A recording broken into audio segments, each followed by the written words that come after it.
Mammoths, two of the top teams in this USPBL standings currently in. The Hoppers had a lead coming into the 9th inning, gave up 3 in the 9th, weren't able to pull away with the win. Yeah, two of the top teams in the standings, as you mentioned. At this point in the season, it's still early, so that can always shake up.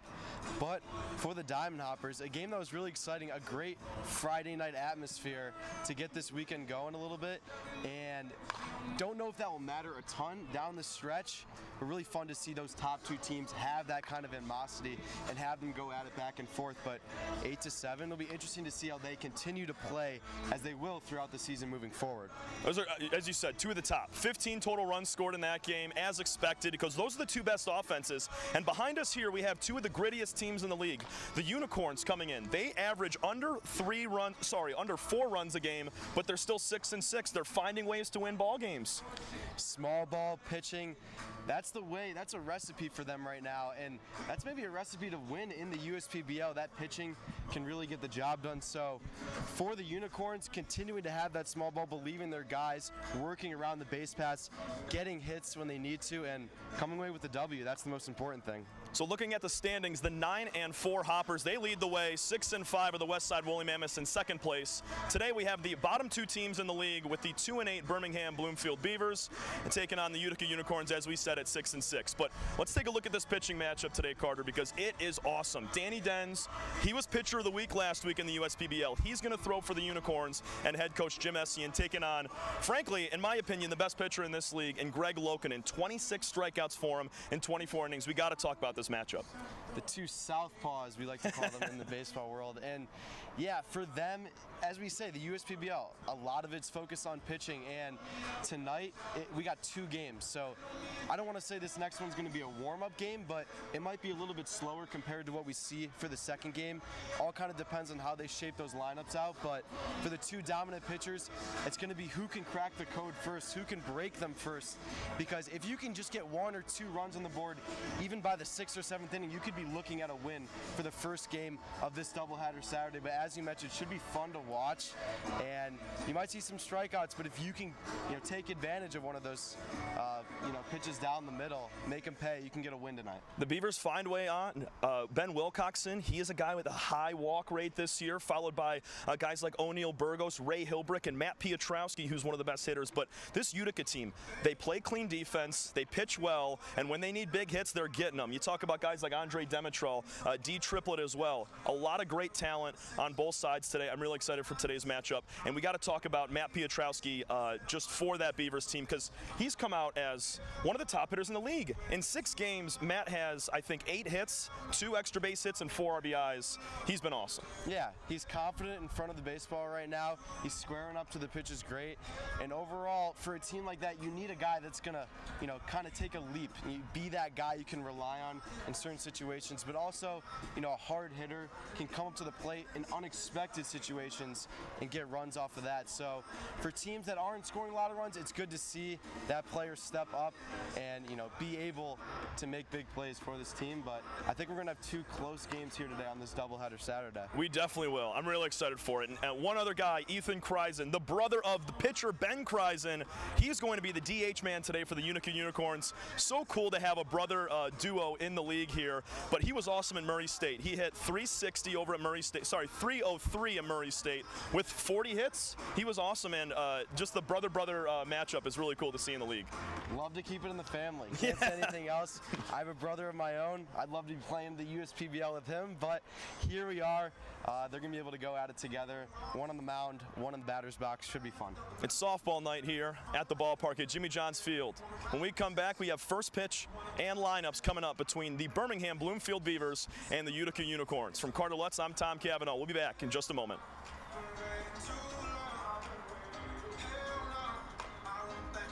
First State Bank is a locally owned and operated business.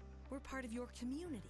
At fsbcares.com, you'll find ways that we're making a difference by featuring locally owned and operated businesses, providing access to helpful financial resources, and engaging with community. FSBcares.com is part of our commitment to the neighborhood, because strong neighbors mean stronger communities. Where good neighbors do great things. Member FDIC and Equal Housing Lender. There are many things you can rely on in this world, like a sunny day brightening your mood, your mom baking the world's best apple pie, and never a dull moment in running your business. And when it comes to time-consuming HR tasks, you can rely on Tryon. Tryon can handle payroll and taxes, employee benefits, and more, so you can stay focused on attracting and retaining the best talent. With Tryon, you don't have to grow it alone. Visit RelyOnTryon.com. You can always rely on Tryon.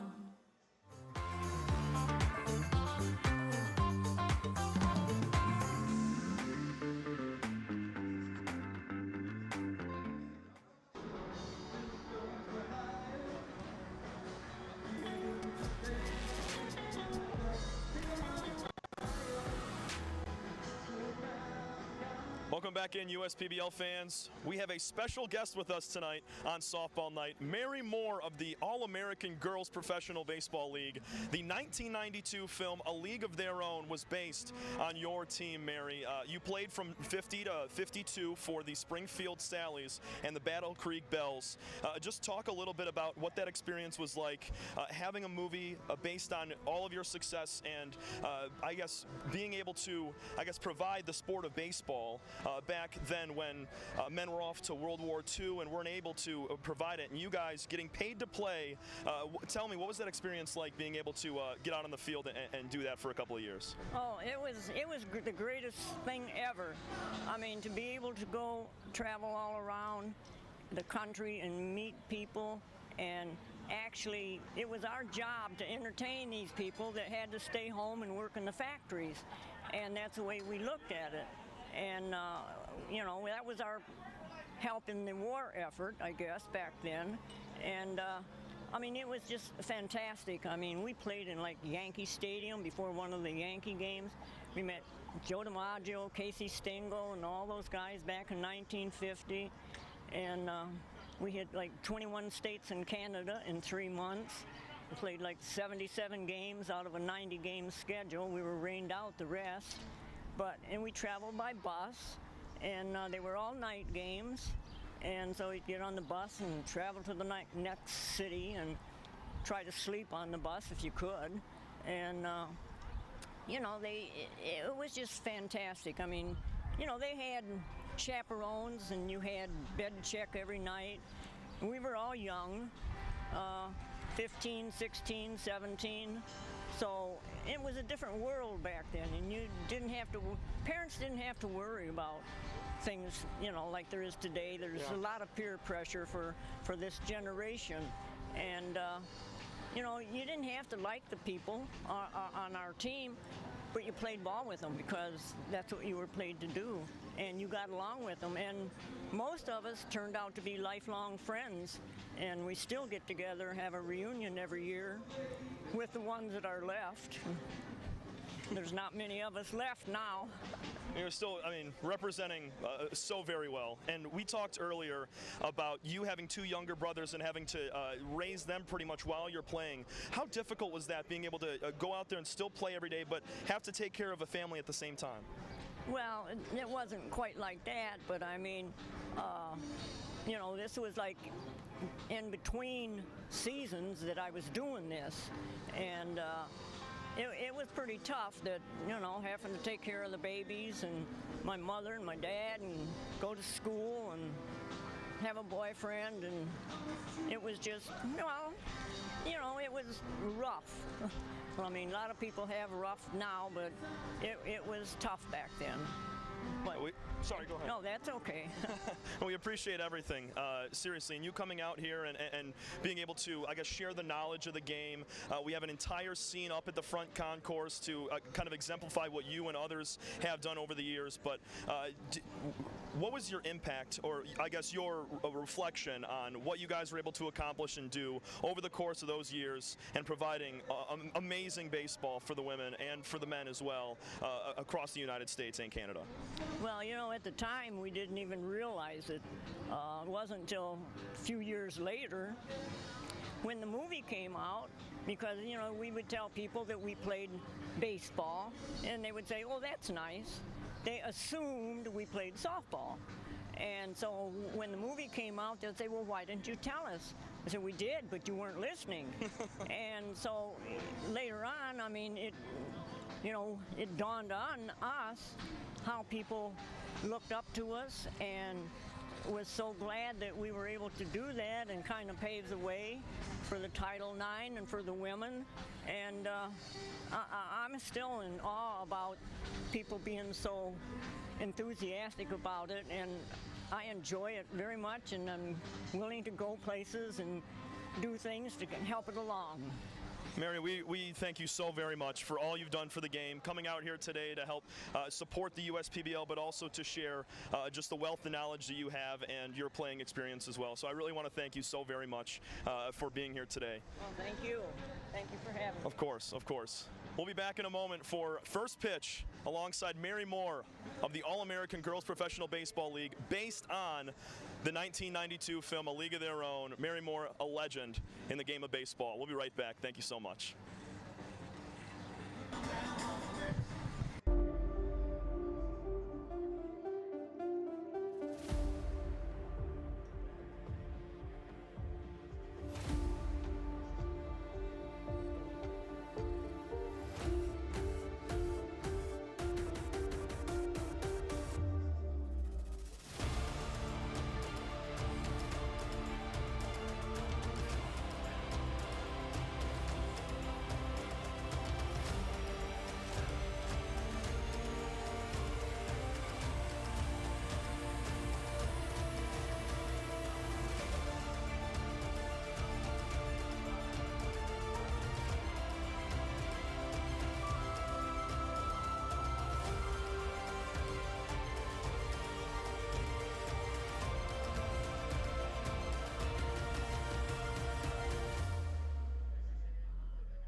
Jimmy John's Field is the perfect venue for birthday parties, summer picnics, company outings, and provides the best entertainment in Metro Detroit, with great baseball all summer long.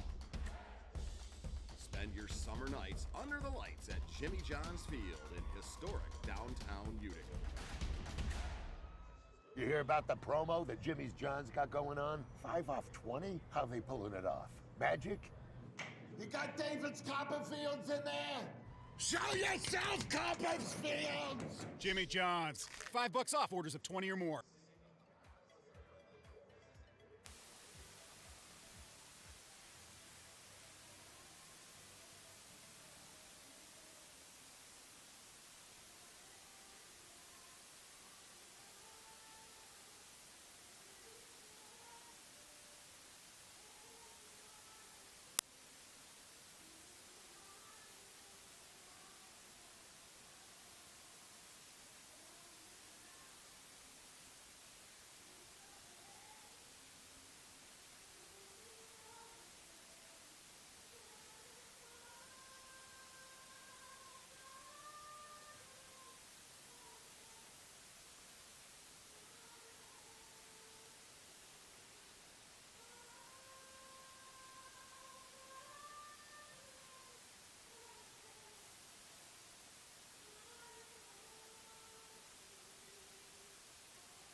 It's a beautiful day to play two here in downtown Utica, Michigan at Jimmy John's Field from the USPBL Network. Alongside Carter Lutz, I'm Tom Cavanaugh. We are ready to go for the Utica Unicorns and the Birmingham Bloomfield Beavers. Before first pitch, we are going to take a moment to announce the sponsors that make our broadcast possible, starting with Belfour Property Restoration, Budweiser, Corewell Health, Dave & Buster's, DTE Energy, Fifth Third Bank, Jarbcom Audio Video Solutions, Jimmy John's, Macomb Community College, McLaren Macomb, McQuaid Heating, Cooling, Plumbing, and Refrigeration, Metro Detroit Chevy Dealers, Pepsi, and United Wholesale Mortgage.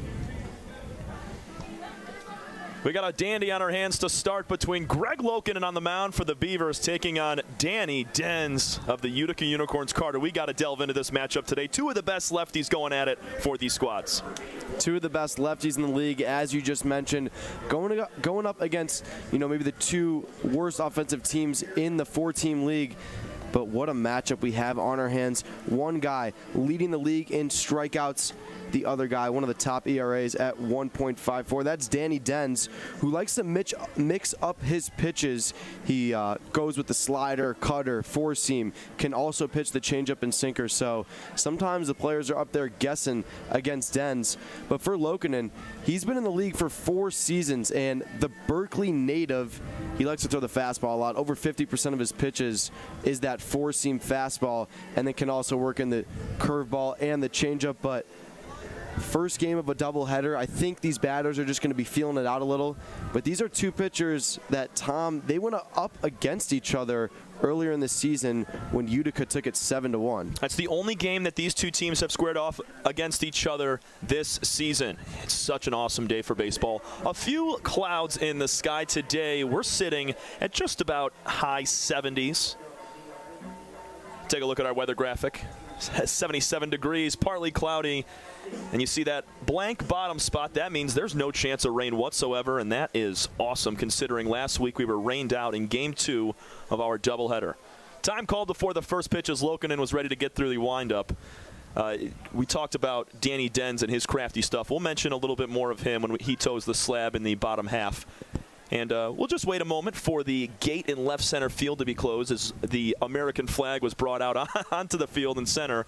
And our left fielder over there is going to make that play. It's going to be Malik Bolin with his first play of the day. And you mentioned the weather. I think this is perfect baseball weather. You need some clouds when you're on the baseball field. Yep. Can't have the sun beaming down on you too much.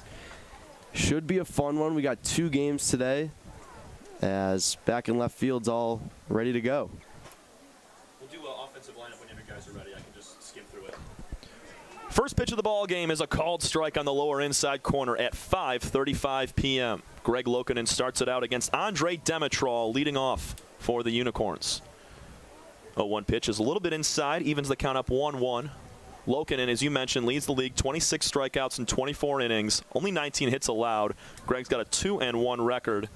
And he's also an assistant coach over at Northville as this ball is fouled away. He was actually at Michigan State this past weekend, the other day, coaching up those Northville Broncos who are now in the state championship.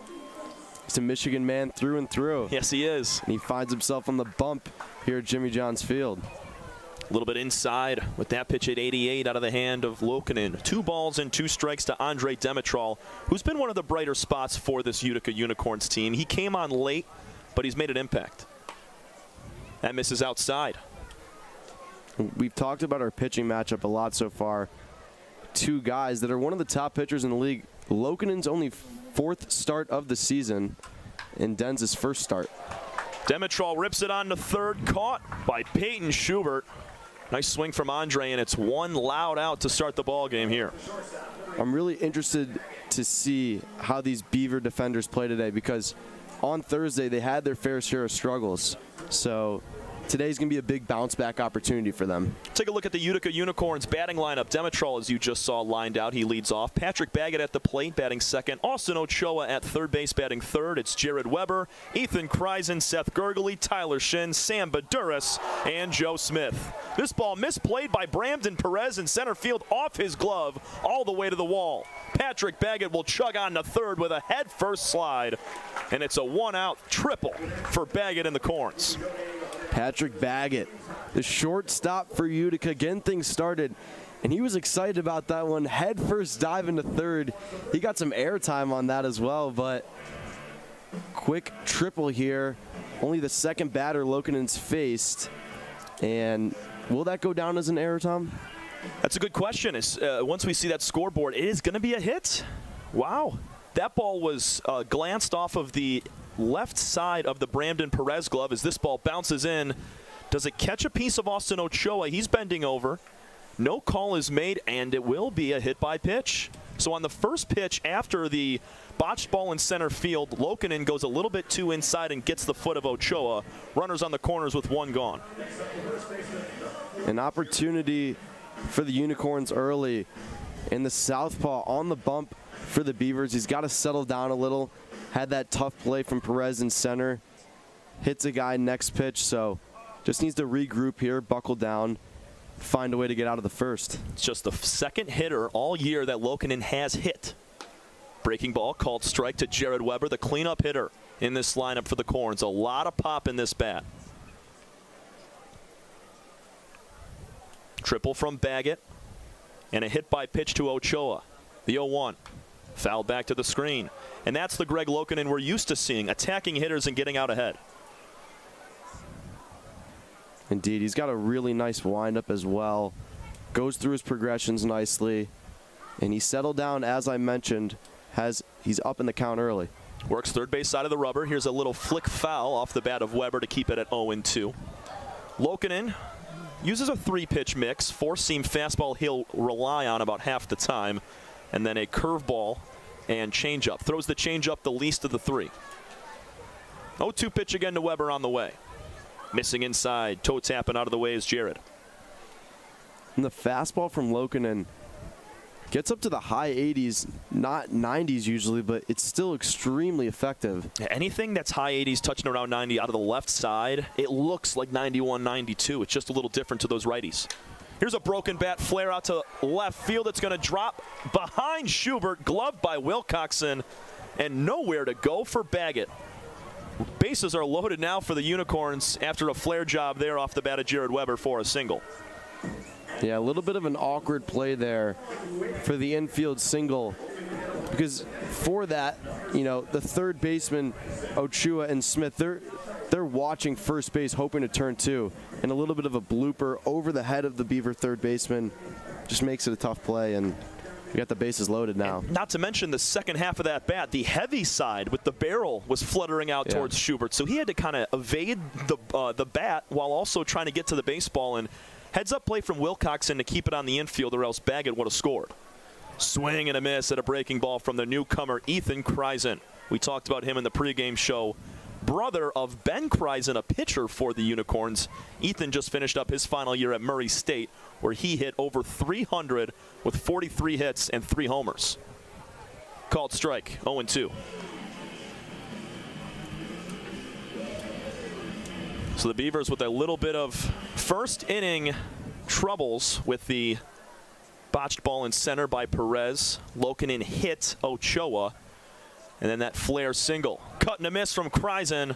And it's a big strikeout for Greg Lokanen. 2 gone. Yeah, only the second game for Kreiser. So still getting settled in here at Jimmy John's Field. But Lokanen finding a way, scratching and clawing his way out of the top of the first. Still 0-0 and 2 outs now. Kreisen was 1 for 4 in his debut in the USPBL. That was earlier this week. Now Gurgley will get a chance with 2 gone and the bases juiced. There's a breaking ball just off the corner for a strike.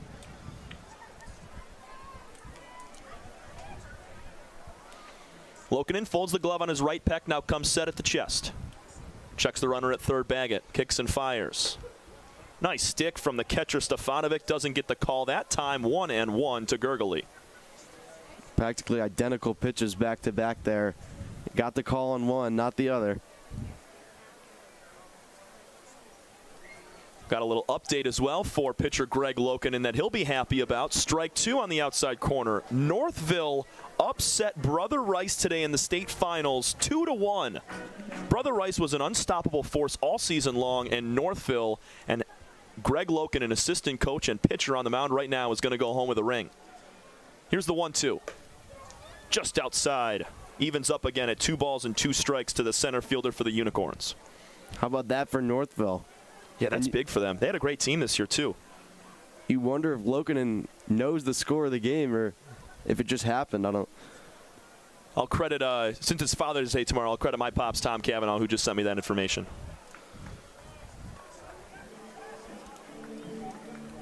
Full count to Seth Gurgley. Bases loaded. All the runners will be off with the pitch. No score. Top of the first from game 1 of our doubleheader. Reminder, folks, we have 6-inning contests today from both games. 3-2 ground ball up the middle. High hop for Wilcoxon. He flips to first. And Greg Lokinen with a pump fist as he gets out of the jam with the bases loaded.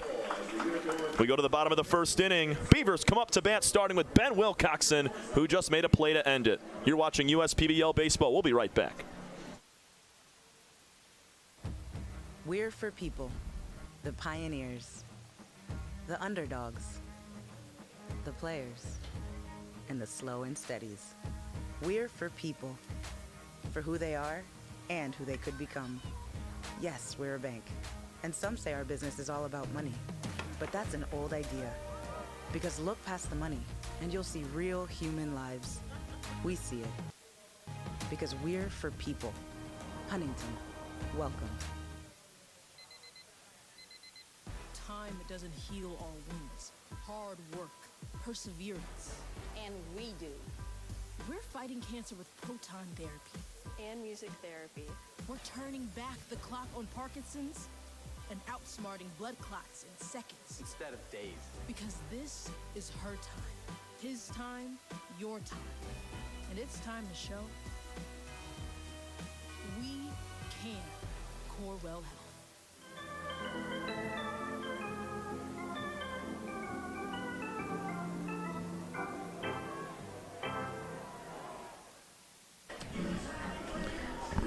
Bottom of the first inning from game 1 of our doubleheader between the Utica Unicorns and Birmingham Bloomfield Beavers. Let's take a look at the Beavers lineup posted by head coach John Diesel Dombrowski. Leading off at shortstop, Ben Wilcoxon.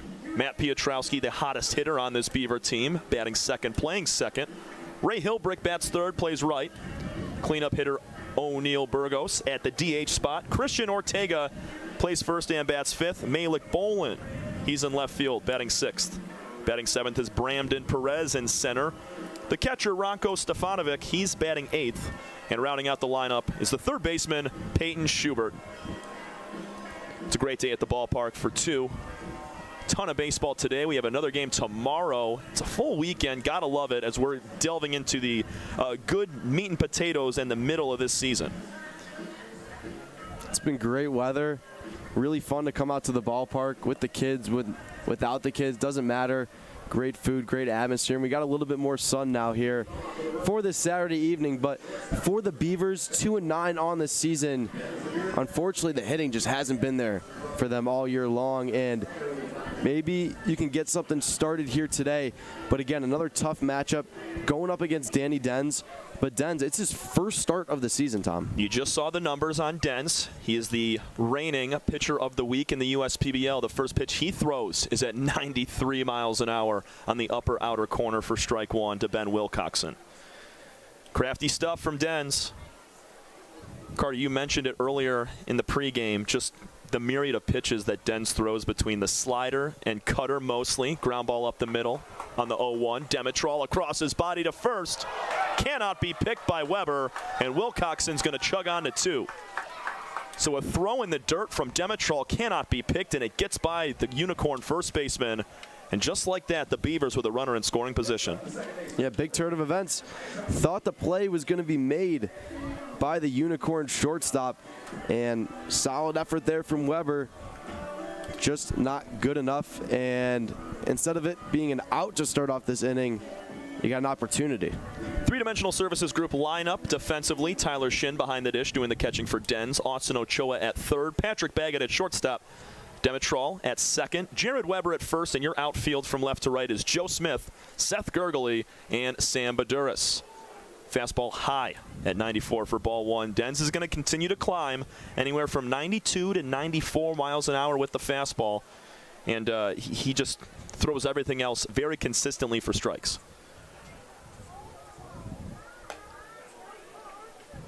On the outside corner, 1-1.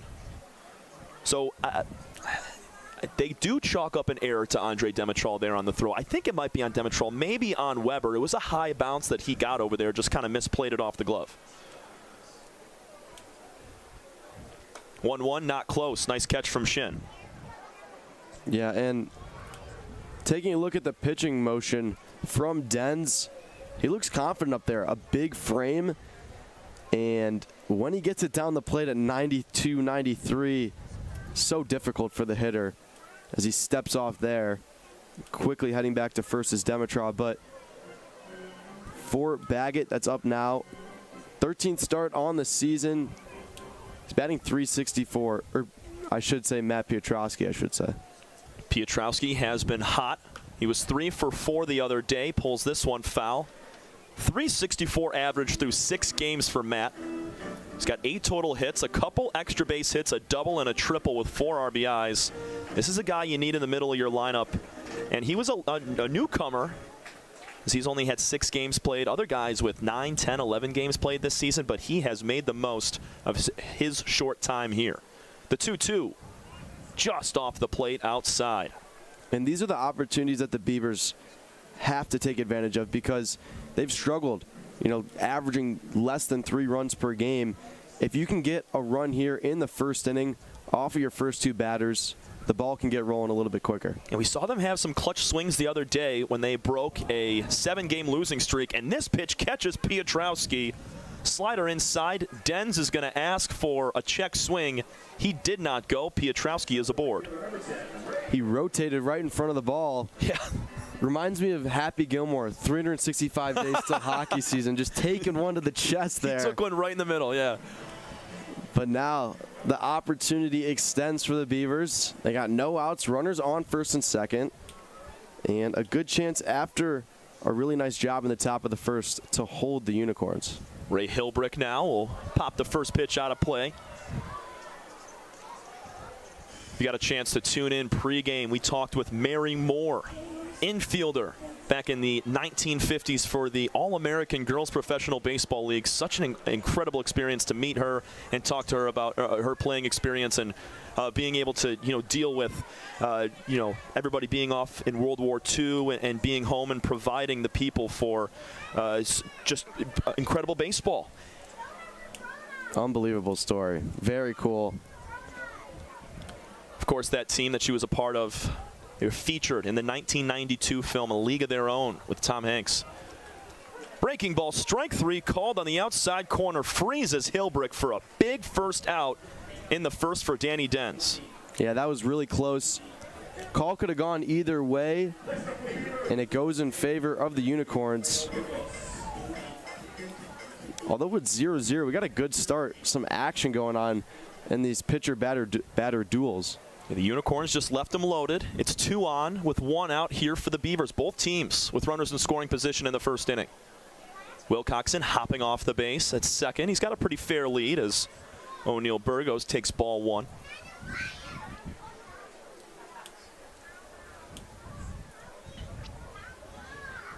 Burgos, your RBI leader for the Beavers this year with 9.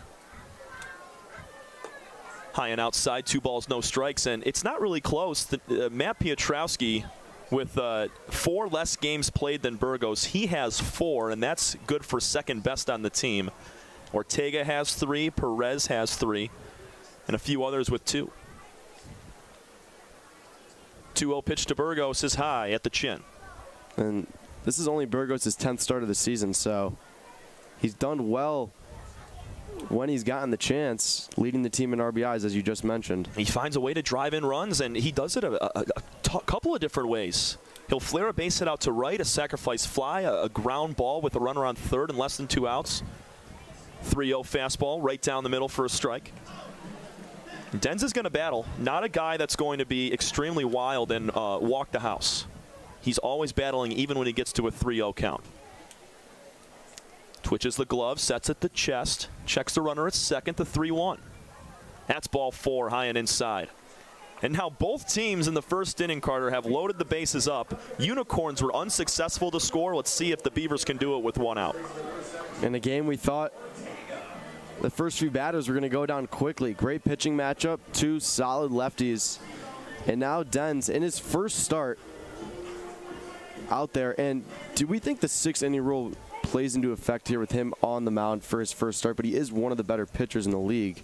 I think it is. I mean, also these coaches for these squads are looking to keep their pitchers to, I think, 3-4 innings, unless they're really cooking. Then they can go 5, possibly 6. It was another good start yesterday for Hopper's righty, Pierce Banks. 11 strikeouts in 5 innings. He continues to impress. Christian Ortega, 0-1 count with the bases juiced. He takes outside 1-1 to the Miami native.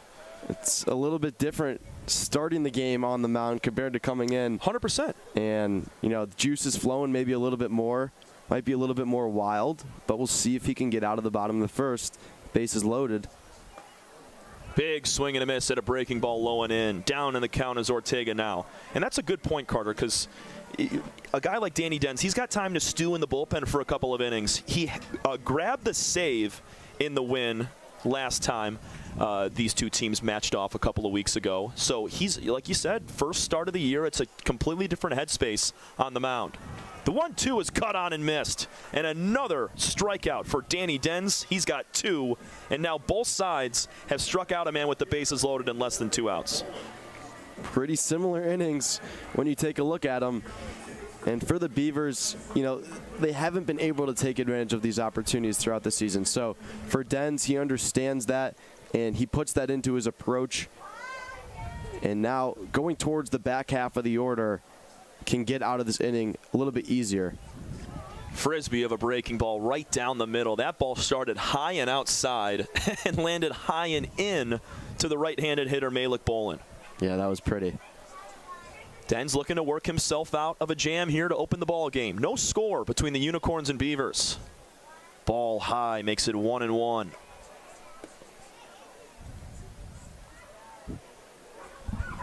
Bolin with 2 hits so far on this season. 9 strikeouts compared to 3 walks.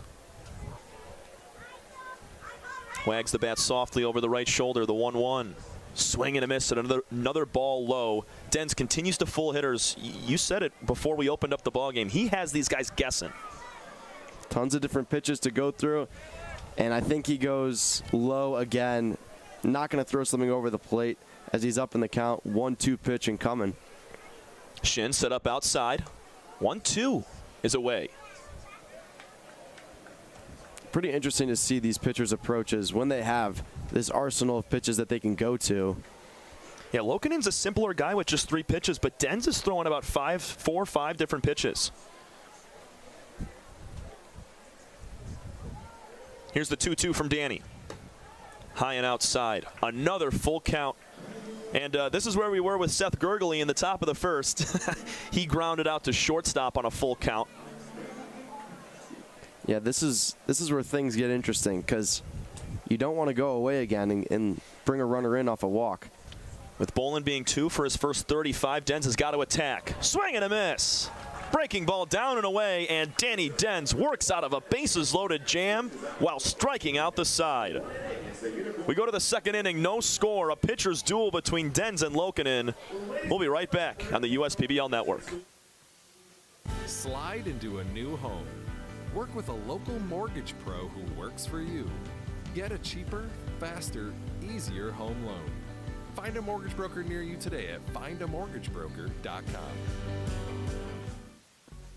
With a transforming world, we can see how drastically the world is heading towards automation. And so, we need 24/7 surveillance and security systems for our homes and businesses to avoid any theft or breach of privacy. JARPCOM brings the installation of security cameras to the tip of your fingers with our state-of-the-art mobile app. JARPCOM also provides surveillance monitoring of your entire property with flexible options that offer a dependable solution to be scaled to fit any domestic or commercial need. Contact JARPCOM today for a free estimate at 800-369-0374 or look us up on the web at jarpcom.com.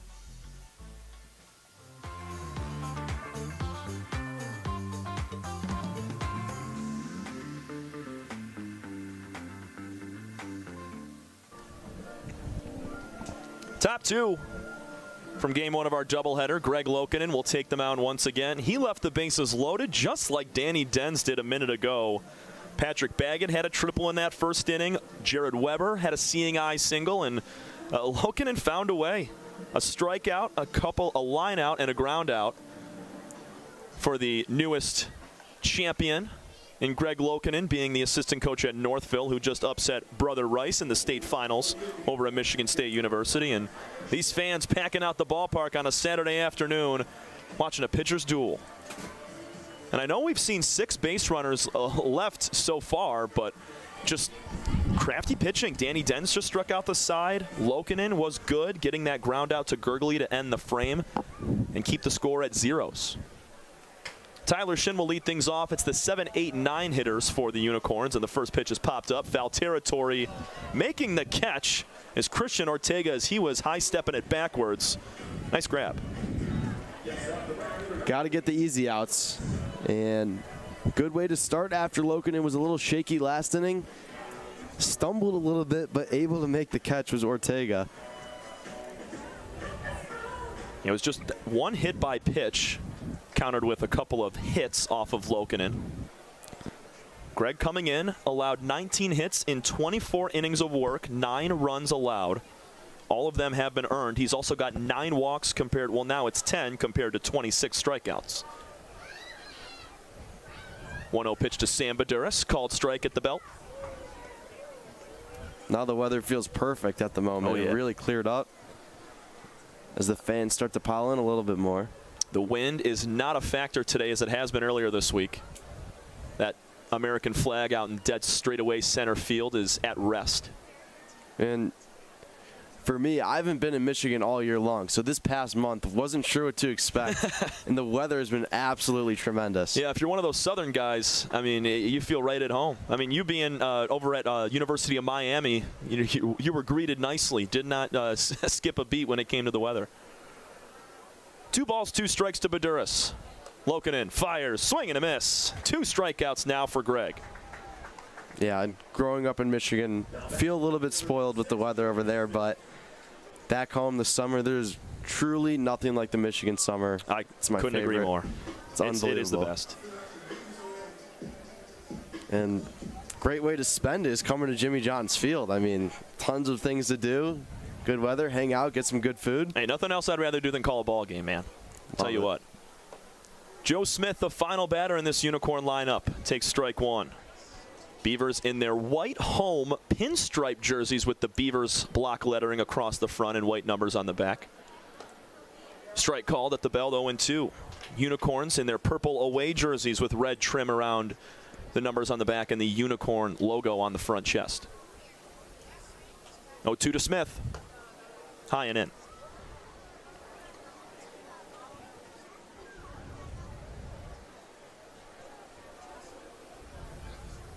Over the head goes Greg Lokinen. The 1-2 is chopped on the ground to shortstop. It's going to be a forehand play for Wilcoxon across his body.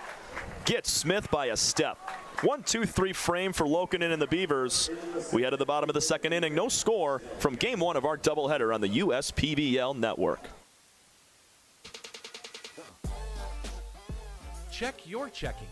If your account doesn't get you pumped, amped, or geeked, make the switch to Genius Checking from Genesis Credit Union. It's just genius.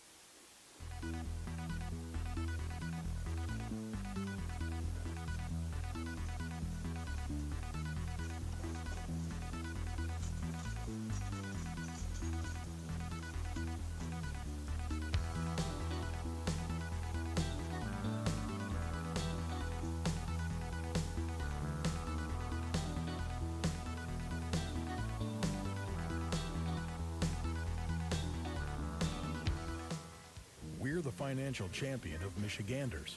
Whether you're a goal-getter or dream chaser, an empty nester, or up-and-comer, anyone in Michigan can bank with us. Michigan Schools and Government Credit Union.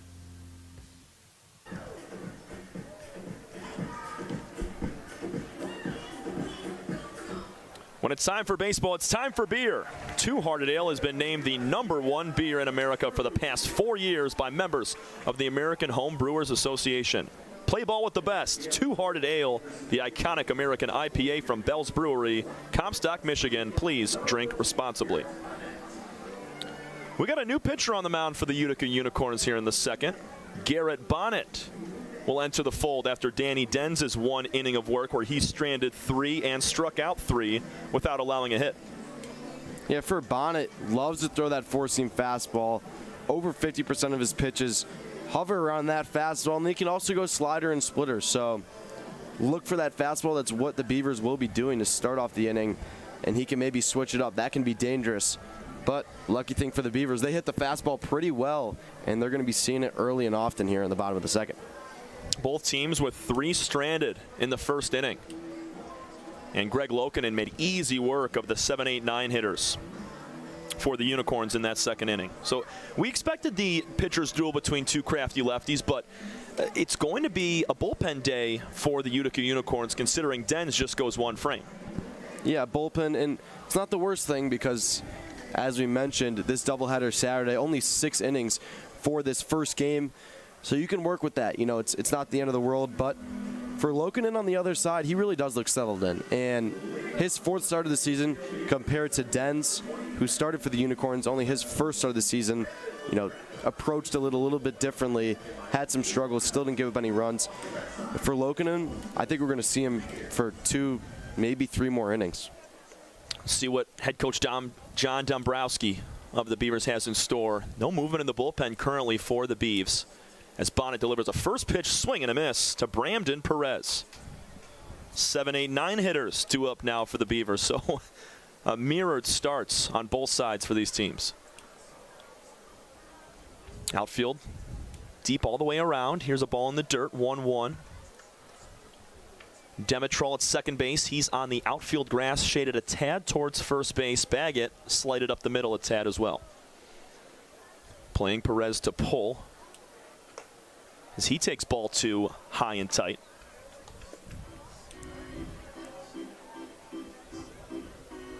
Perez, a 184 average hitter on the year, 7 total hits. 2 of those are doubles. He's also got 3 RBIs. 2-1, swing and a miss.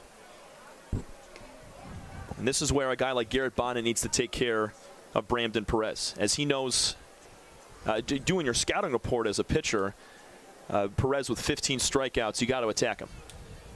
Here's the 2-2 at the eyes, full count now to Brandon. He's going to work a walk from time to time. I think this is a good batter for the pitcher Bonnet to go against to start off his day. And they've had a good duel so far here. We got a full count. Bonnet from the stretch, sets at the belt, 3-2 pitch. High fly ball, shallow center field. Baggett going to be called off by the center fielder Gurgley. He comes in a few more steps and makes the catch next to his right ear for out number 1. Oohs and ahs from the crowd. You know what that means. And JJ the Water Boy out there picking up Perez's bat. They love him here in Utica. He's every the number time 1 he comes star out there. And he's been here since the inception of this league back in 2016. Branko Stefanovic from Chicago will look at the first pitch slider down and outside.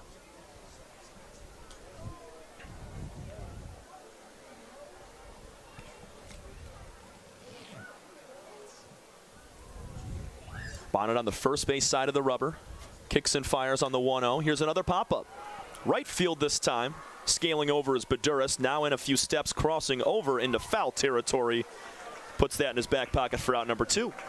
And before we had the overcast weather, now with the sun out, fly balls played a little bit differently. You even saw it on that one there. Didn't misplay it, but had to run in last second to make the play. We saw it before with Ortega at first, so changed a little bit now. Yeah, we're not seeing visually any wind that could be coming in based on the trees or the flag, but on both of those fly balls, one to Gurgley and Baduras, they had to kind of take a step or two in from where they were actually sitting underneath the baseball. So it might be playing a little bit of a role there as well. 0-1 to Peyton Schubert. Swing and a miss at a ball in the dirt. Schubert, just 19 at-bats on the season, 2 hits, 1 RBI. And for the 9-hitter in this spot, down early, just looking to make contact and get to the pitcher. 0-2 in the dirt. Nice block up by Shin. And Carter, you mentioned earlier talking about just the bullpen day that this might turn into. I think it's smart for the 12 innings of baseball we have combined over the 2 games for these guys to get their innings, because neither of these teams play tomorrow. And they won't be back until later next week. So it's good for everybody to be seen and get some action in the doubleheader today. You see it a lot in the college game. You're starting to see it a little bit more in the MLB, is relief pitchers starting off games in these kind of situations. And today for the Unicorns, if they can find a way to get out of this game without using a starter, that's huge for them, especially on a Saturday. Schubert on the 1-2 pops it up. Is it playable for Tyler Shin? He comes over. It is not, as he goes crashing into the fence, or into the netting, I should say, with third baseman Austin Ochoa. And the ball did bounce, so yeah, could have maybe made a play there, but instead we get a collision near the fans behind home plate. That's up close and personal for you. That's why you pay for those seats. Yes, sir. No score, bottom of the 2nd inning. Game 1 of our doubleheader between the Beavers and the Unicorns. Bottom 2 teams in the USPBL this season squaring off. Schubert swings and misses as he goes down to try and get that one. A couple of flyouts and a strikeout for Garrett Bonnet, and the Unicorns come to bat in the top of the 3rd inning. You're watching USPBL Baseball. We will be right back. The Dave & Buster's method is designed to help you unlearn adulthood and reset our life around zapping stuff and cheering for stuff with your friends. Begin the method today with 5 free games. You know you want to. Fifth Third Extra Time helps you do you better. So kick back and relax. You have extra time to avoid overdraft fees. Fifth Third Extra Time. This is banking a fifth third better.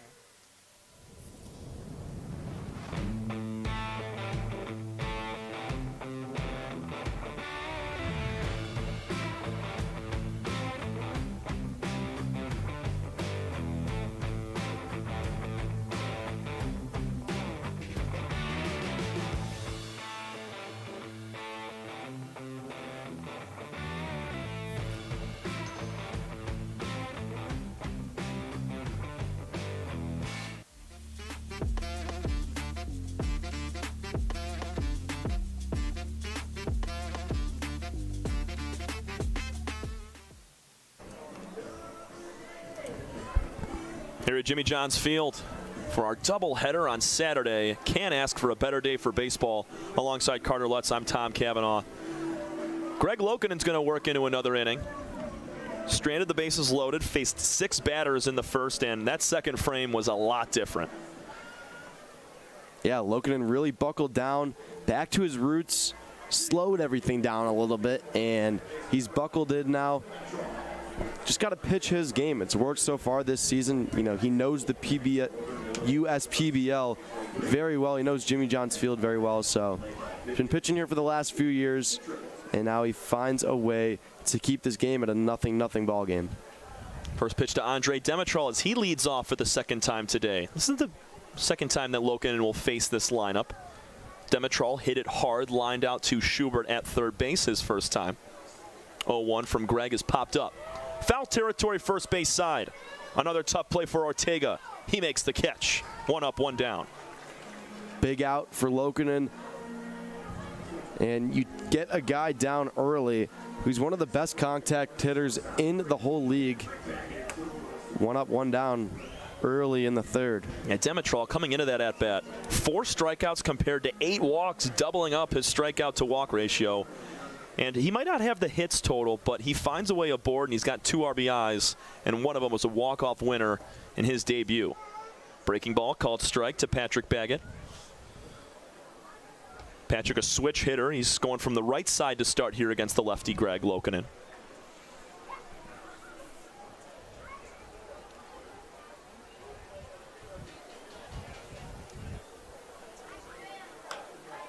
Baggett flicks one out to right center field. Going back is Piotrowski into the outfield to make the catch.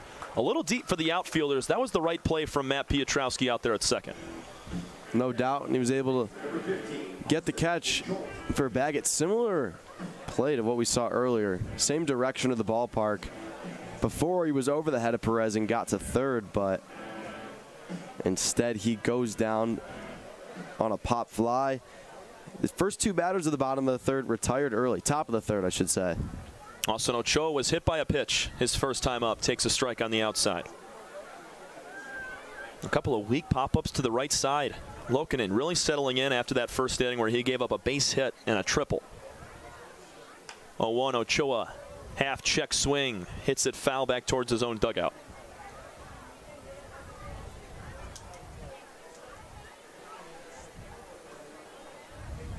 Six-inning ball game here from game one. It will follow the same way in game two of our doubleheader. Another check swing foul ball for Austin Ochoa. That's Greg Lokinen making you really, I guess, think about it and make a quick decision on if you're going to swing or not. Yeah, he's attacking the top of that strike zone. Let's see what he does as he's way ahead. Ochoa rips one on the ground into left field for a base hit. Third hit of the day for the Unicorns. And it's a two-out base runner, the first time they've had a man on since Jared Weber back in the first. So Lokinen loves that fastball, and we saw it the first two pitches of that at-bat.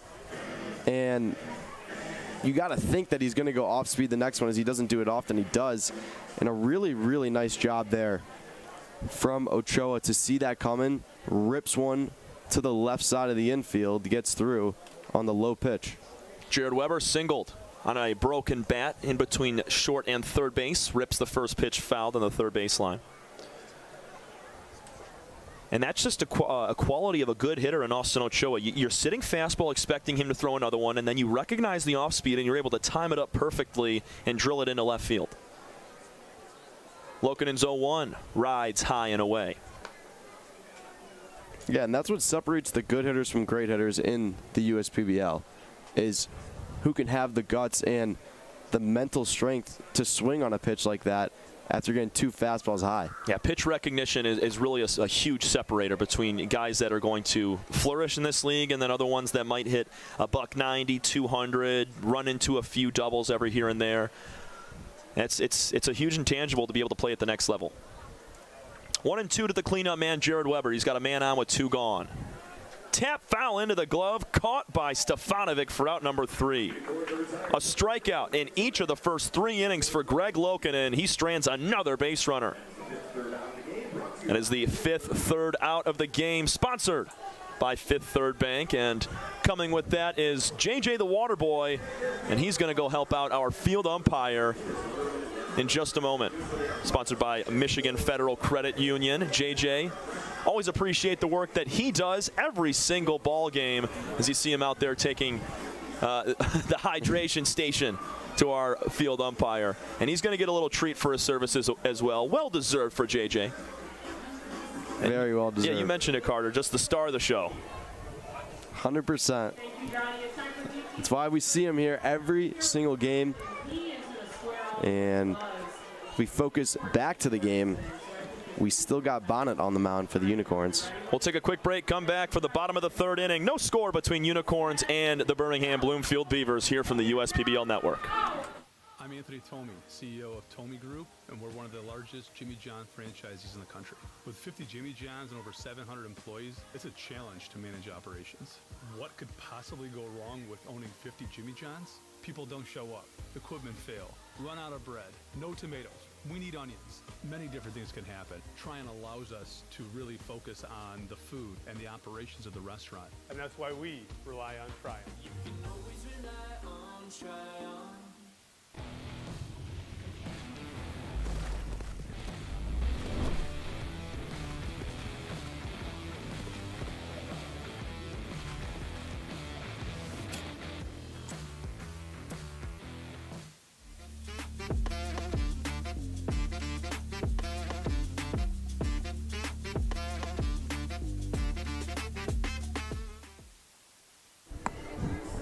To the bottom half of the third we go. Alongside Carter Lutz, I'm Tom Cavanaugh from the USPBL Network.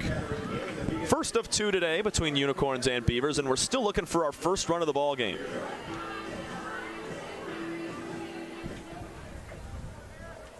One, two, three hitters for the Beavs. Ben Wilcoxon reached on an error. Hit a slow chopper to second base that was thrown on to first by Dimitrol, misplayed by Weber over at first, and allowed Wilcoxon to get down to second. He was stranded at third. Bonnet still on the mound, delivers a fastball high 2-0 to Ben. And this is a guy, Ben Wilcoxon, that does not strike out often, or actually ever so far this year. Only player in the USPBL to not strike out this season. It's incredible. Crazy. 2-1 now. And I really hope we didn't just announcers jinx him, because that would be a shame. But for Wilcoxon, 320 hitter, 9 walks. I mean, tremendous plate discipline. That's why he's the leadoff man. Always finds a way on, and he's ahead in the count now, 3-1. Every game I feel like I cover Ben Wilcoxon. He's might not have a 3 for 4 day, but he sure is going to get on 3 or 4 times, whether it's a walk or an error, legging out, a slow tapper back to the mound. He just finds a way. The 3-1 pitch is lifted in the air. Left center field. Long run over for Joe Smith. He trots in and makes the catch. 1 up, 1 down to start the bottom of the third. Wilcoxon, he got contact on it. Maybe not his pitch, just a little bit of a blooper, but for the Beavers, it's kind of a similar game that we're seeing right now as we've seen them play throughout the season. 100%. I mean, both these teams, because Utica, besides the one error that was made over at first by Weber, they played clean defense all day long. Their pitching is solid, and the Beavers, as you were hitting on, they find ways to get runners on, but they just can't have that clutch 2-out swing to bring them in. Fly ball lifted out to left field off the bat of Matt Piotrowski. Not deep. Smith coming in again, and he makes the first 2 putouts this inning. And in order to bring those runners in, have the clutch play, you got to have the clutch gene. And maybe the Beavers just don't have that right now with certain guys. But as the year goes on, they can improve, they can get better. And even today, you're seeing a little bit, I don't want to say mature approach, but just a better approach compared to what we saw Thursday, where the Mammoths really opened the door up early and took advantage of it. Yeah, Thursday it was the Westside Woolly Mammoths against the Beavers. Westside, they hit 5 home runs in the first 5 innings of the ballgame, a laser show that I have never seen or called a game for in my life. Here's a fly ball from Ray Hilbrick, center field. Right at Seth Gurgley. Bonnet walks off the mound with confidence, and Gurgley puts it in his back pocket for out number 3. 1-2-3 frame for Bonnet. That's his second in a row. He's retired all 6 that he has faced. We go to the 4th. All zeros from downtown Utica, Jimmy John's Field. Time that doesn't heal all wounds. Hard work, perseverance. And we do. We're fighting cancer with proton therapy. And music therapy.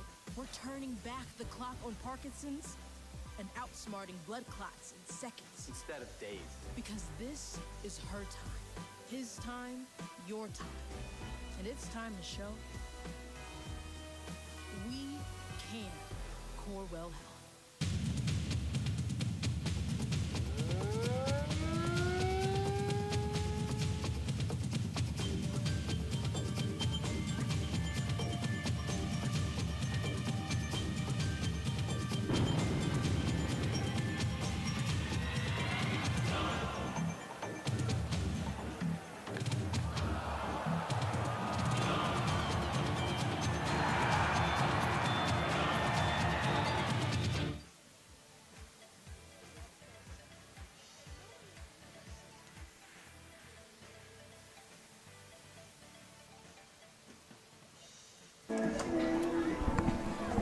Got a little bit of rock music out in right center field to entertain our fans and our ball players today. It's, you know, you love that live music here at downtown Utica, Jimmy John's Field. They do it almost every single game, and it just adds another element to what an awesome experience it is to play here and to watch a game. And for me, It's my first summer here at the USPBL. First time coming to Jimmy John's Field ever was this summer, and it's been unbelievable to see how the Michigan community comes together. Bring your kids, have a great time. It's just super cool, and I love what's going on here. I'm all for it. Love to support Jimmy John's Field and the USPBL. They pack out the ballpark, man. It's really something. Because you have a few other collegiate teams around here, but it's nothing like what they do here at Jimmy John's. Because other than independent baseball, they still have other events that they will hold here, and it just continues to build up, I guess, the aura of what Jimmy John's Field is and the USPBL entirely. And for me, as an intern, I gotta, go pitch wiffle ball sometimes over there, as that one's fouled for a strike. I got to go over there, hang out with the little kids. It's a fun time over there. You got the parents, everyone. Really cool and just a ton of energy. Great place to take your kids on a weekend. Or just come and get food and watch the game. Ethan Kreisen.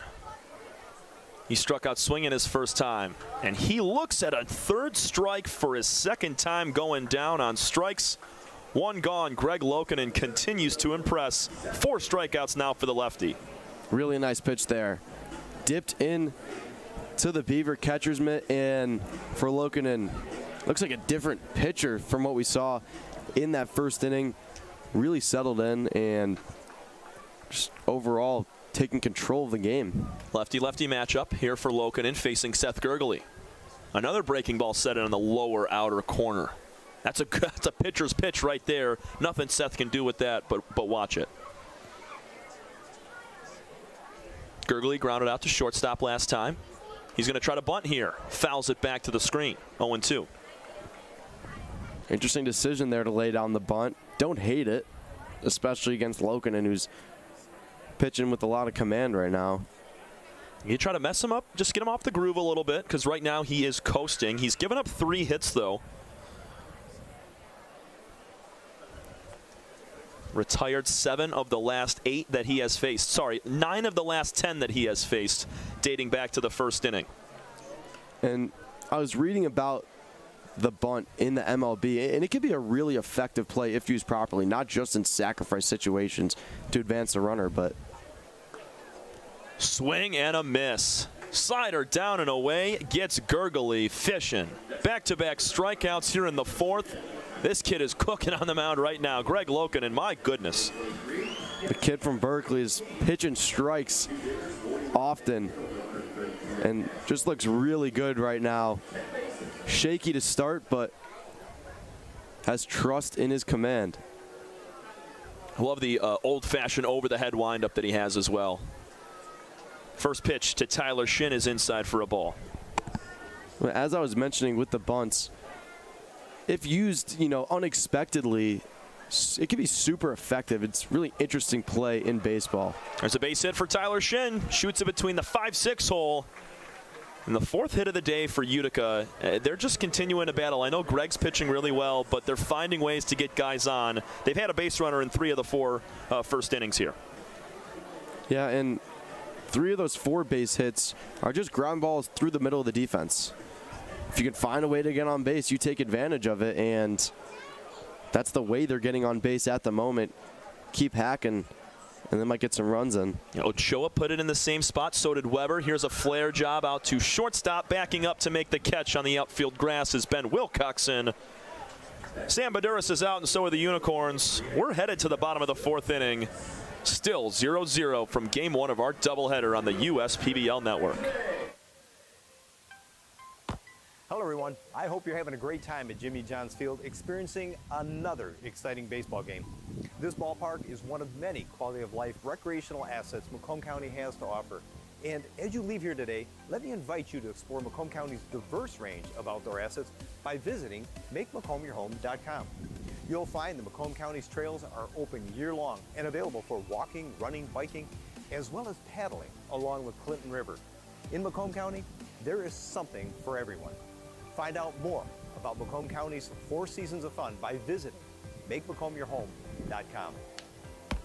Now let's play ball.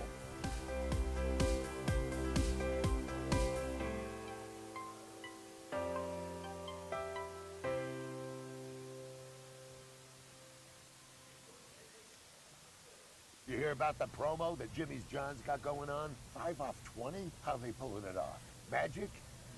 You got David's Copperfields in there? Show yourself, Copperfields! Jimmy John's. $5 off orders of 20 or more.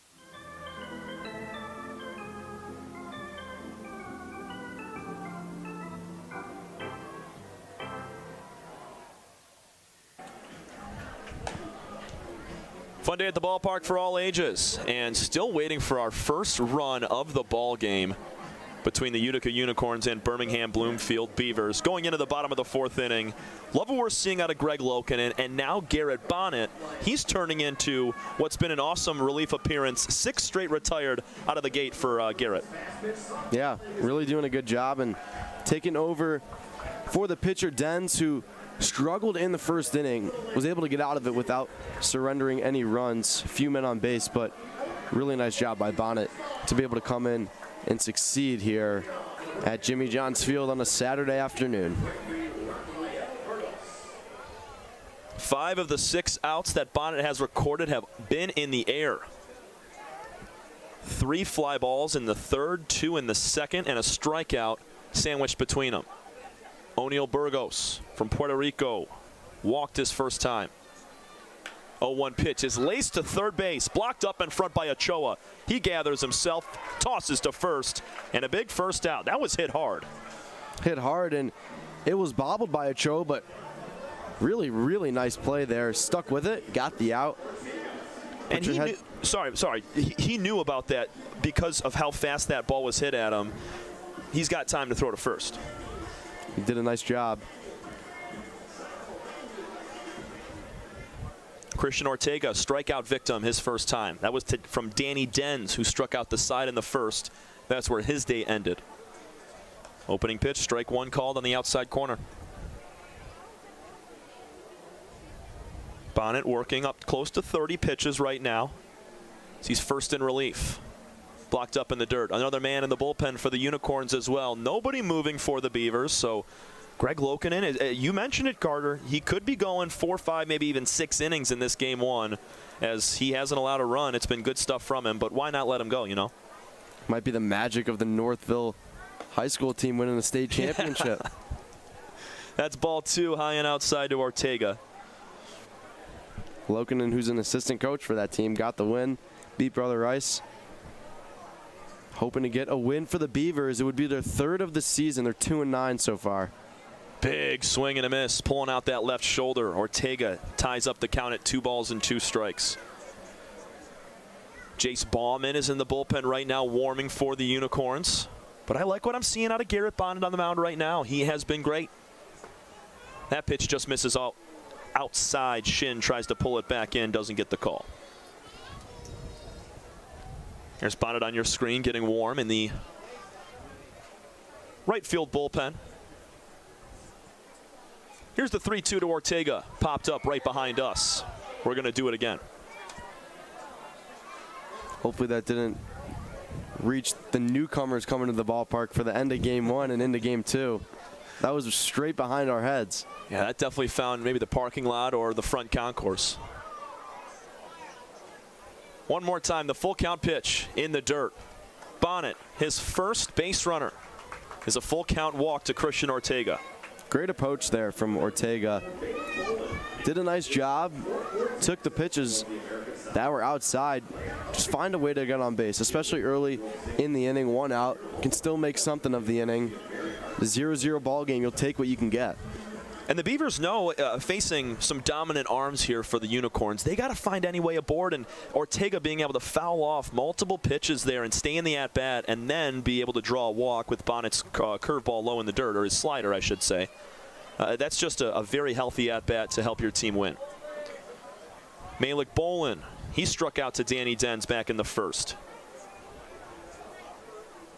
1-0 pitch is low.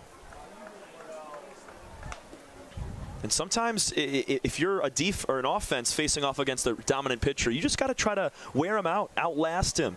And once Bonnet can get into the 40-50 pitch range, if he gets there, maybe these Beavers can attack. Pick off to first base, back in dirty but safe as Ortega. And you're hoping that they can attack. Right now, on the number 6 hitter, The bottom of the order doesn't jump out to you with the numbers, but if you can just find a way to keep guys out there, get them on base, and then reach the top of the order, you never know what kind of lead you can build. Here's the 2-0 pitch. A ball. Good spot from Bonnet, just a little bit low. 3 balls and no strikes now to Malik Bolin. A man on, a man out. No score. We're in the bottom of the 4th inning. There's some stats with both these teams that are really jumping out at me just taking a look right now. That ball's low for ball 4. Back-to-back walks for Garrett Bonnet after retiring the first 7 that he has faced. Here's a chance now for the Beavers. And you mentioned it, a righty warming up in the bullpen, so we might be on the heels of a change. But now comes Brandon Perez, and a guy who I believe is a solid ball player. He's just seen some struggles earlier in the season. Made a tough play in center in the first inning, and be interesting to see his approach. He's got a lot of speed, the center fielder for the Beavers.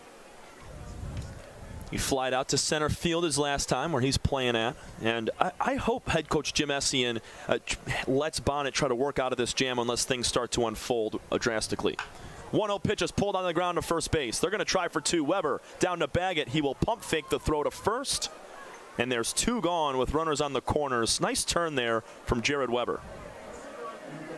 Yeah, not the worst thing from Perez. Keep the inning alive. Get someone to third base, so a base hit will give the Beavers a lead.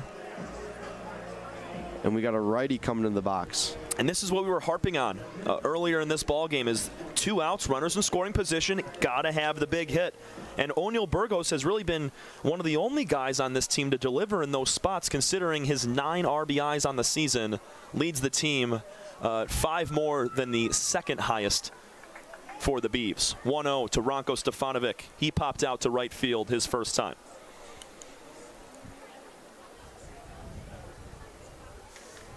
Ranko came into the game back on Thursday in about the 5th inning.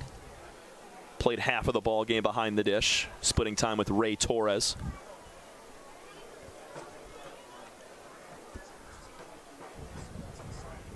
Beavers, a team that are hitting .216 as a club, but have an 8.41 ERA. And you take a look at the Unicorns, they're 6-6 on the season. They're hitting .175 as a team on average. But their ERA as a team is a 3.44. So even though they're not hitting very well at sub 200, they're finding ways to win because of that ERA and how well they're doing on the pitching side of things. Line drive on 1 hop, backhanded by Weber. He fields and touches on to the bag. A couple runners stranded for the Beavers. Again, Garrett Bonnet works out of a jam as he retires Ranko Stefanovic. We've played 4 innings of baseball.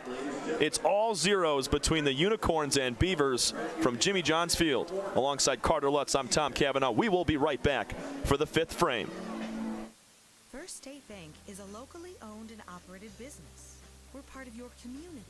At fsbcares.com, you'll find ways that we're making a difference by featuring locally owned and operated businesses, providing access to helpful financial resources, and engaging with community.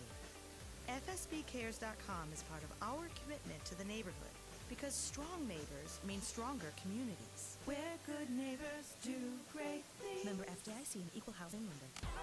The Dave & Buster's method is designed to help you unlearn adulthood and discover the funner you hidden within you.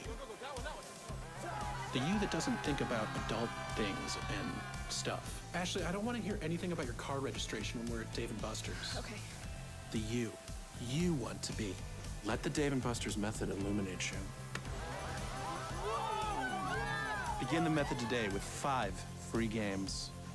You know you want to. All tied up at zeros.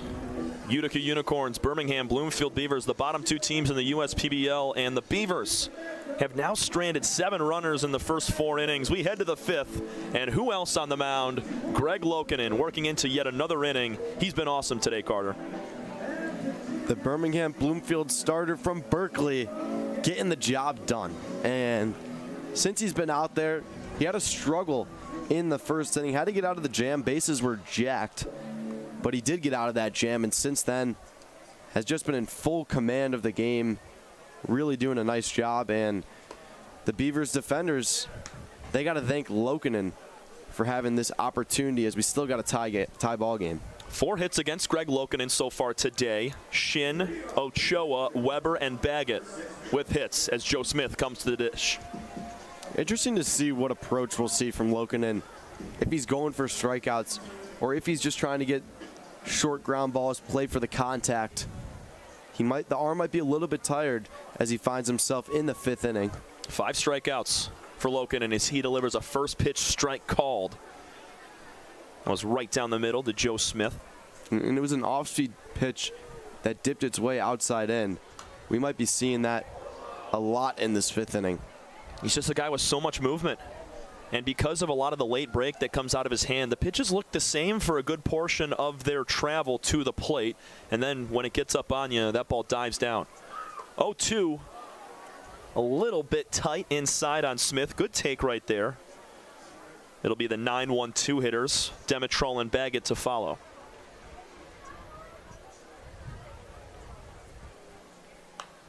Another breaking ball fouled away. Smith stays alive.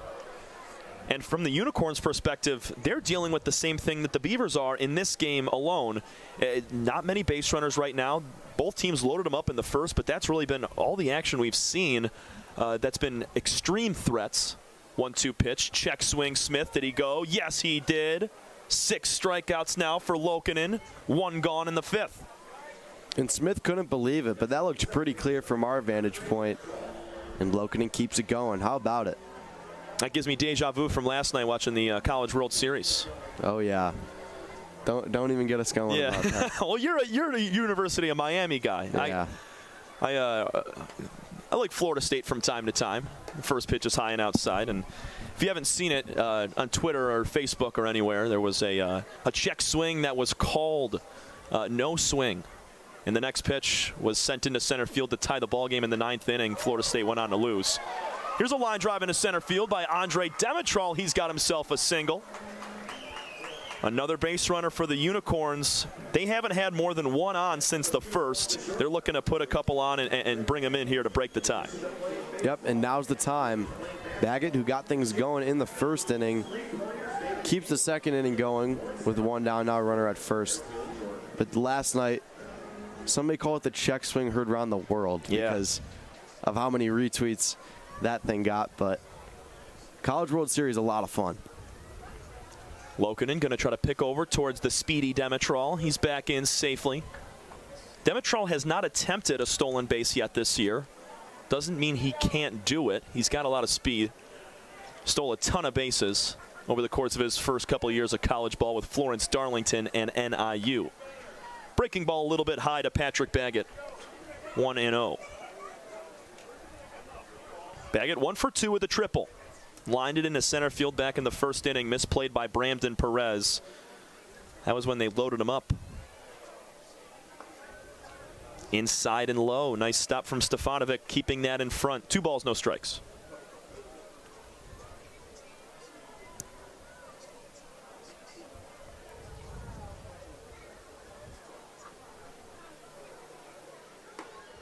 Quick back pick to first, kept in front by Ortega, back in safely as Demetrol. That was ball 3 to Patrick Baggett. And now Lokinen, who has not walked anybody today, just a hit batter back in the 1st. He's in jeopardy right now of putting 2 on with 1 out.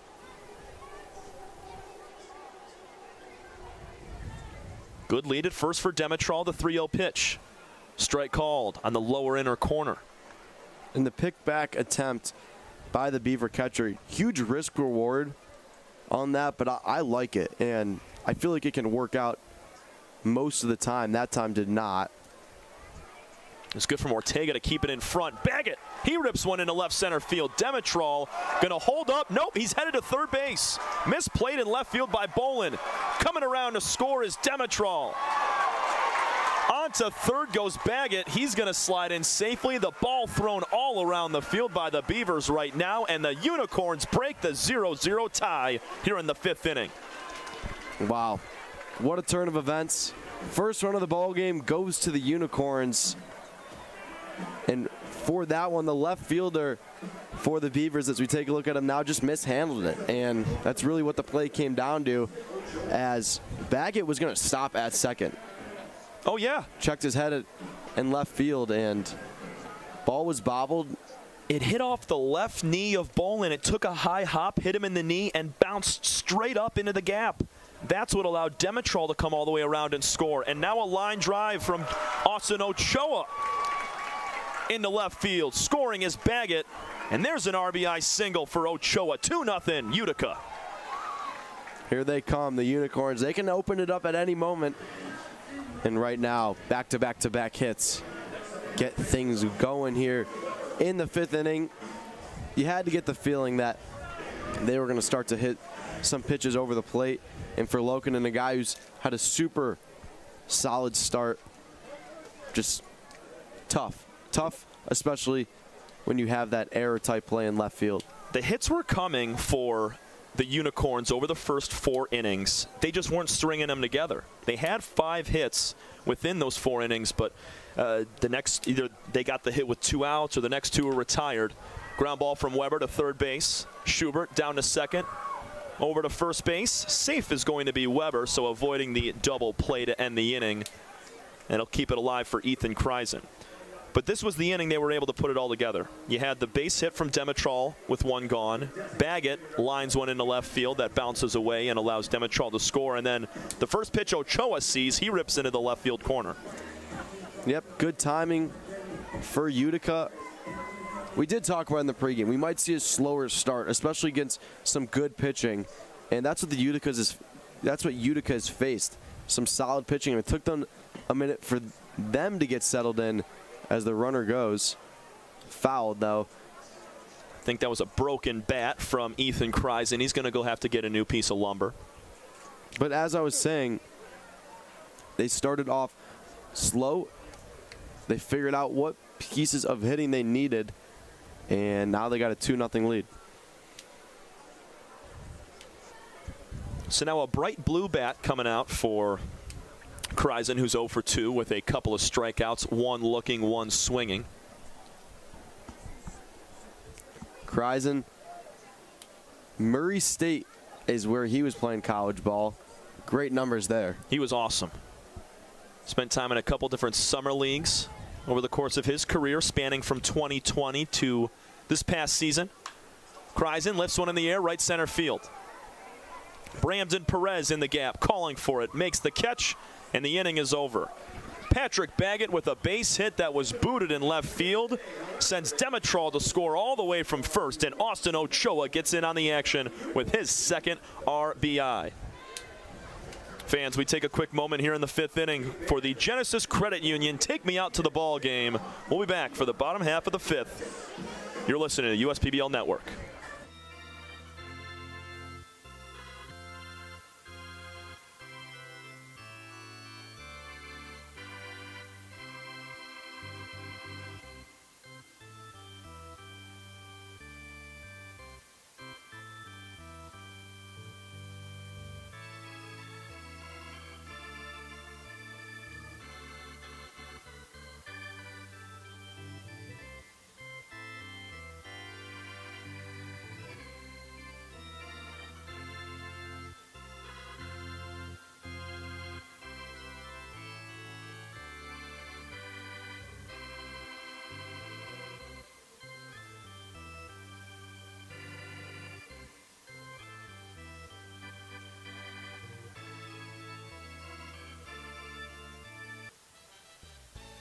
Make your move with a quick and easy mortgage from Genesis Credit Union.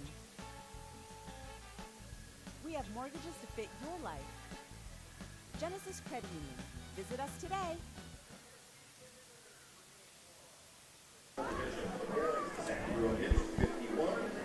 Bottom half of the 5th inning, after singing about peanuts and Cracker Jack, we are back. Jace Ballman on the mound now, the 2nd right-hand pitcher for the Unicorns in relief. A good day for Garrett Bonnet as he walked 2 in that last frame, but he was awesome over the first couple of innings, was Garrett Bonnet. Oh, for sure. And he went in there, he did what he needed to do. Quick little jam for Bonnet, but going against a team that struggled to take advantage of opportunities with runners in scoring position. Bonnet buckled down, got out of the innings he needed to, and now we got Bauman into the game. And he loves to throw that slider. 40% of those pitches fall with that slider, but can also work in both fastballs, the 4-seam and 2-seam. Sometimes goes with the changeup. So when you have that slider fastball combination, it can make it really difficult for hitters. And the righty, if he goes up against a righty, extremely difficult.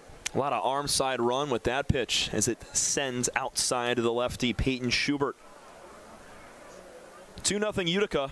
They were able to scrap together a couple of runs from Baggett and Ochoa. A 1 pitch to Peyton is tap fouled on the first baseline. Final line for Garrett Bonnet in relief for Utica. 3 innings, no hits, no runs, 2 walks, and 1 strikeout. These Beavers looking to open it up here against a new arm, trying to find a way to get on the board. 0-2 pitch, high and away.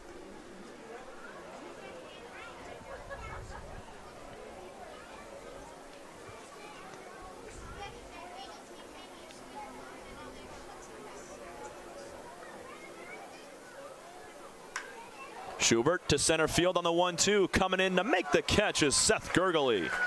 A little bit of tail on that baseball. No trouble for Seth in center. This game's picked up a little bit. We got some more contact in the latter half of the game.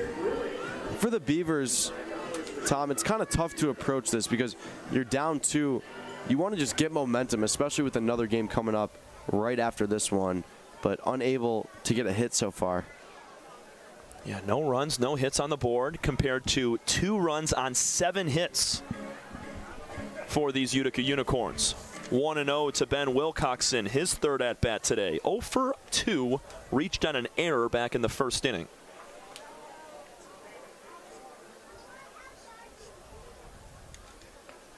Slider down and away, gets past Shin, 2 balls, no strikes.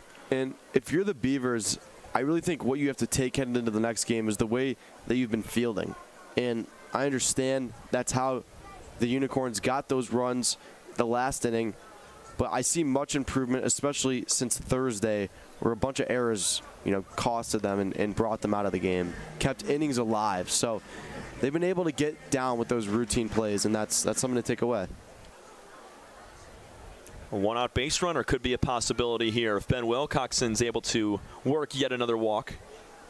And there it is, a 4-pitch base on balls to Wilcoxon. Keeps things alive here for the Beavers as they're down to their final 5 outs of this ball game. But they're not going anywhere right now.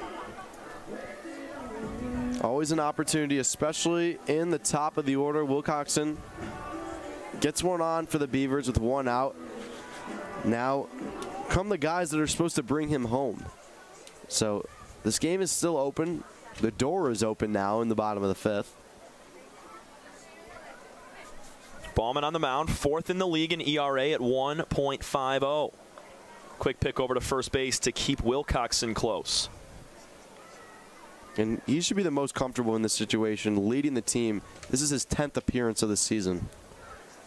Yeah, he pitches in almost every game that we cover here for the Unicorns. Swing and a miss by Piotrowski. He's down 0-1.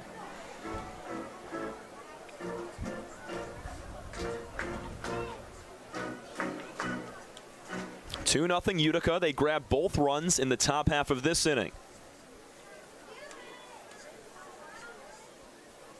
Bauman delivers an 0-1. Slider cut on and tapped foul back to the screen. Piotrowski in a hole now, 0-2. With 1 out here in the bottom of the 5th, another reminder this game is only going 6 innings, so still time for people to head down to Jimmy John's Field for the second game if they like. Oh, yeah. Yeah, a little bit of a break, and it's right back to baseball here on a beautiful Saturday. Line drive for Piotrowski in a center field, a base hit. Fielded cleanly by Gurgley in center. It's now 2 on, and the first hit of the ball game for the Beavers with 1 gone in the 5th.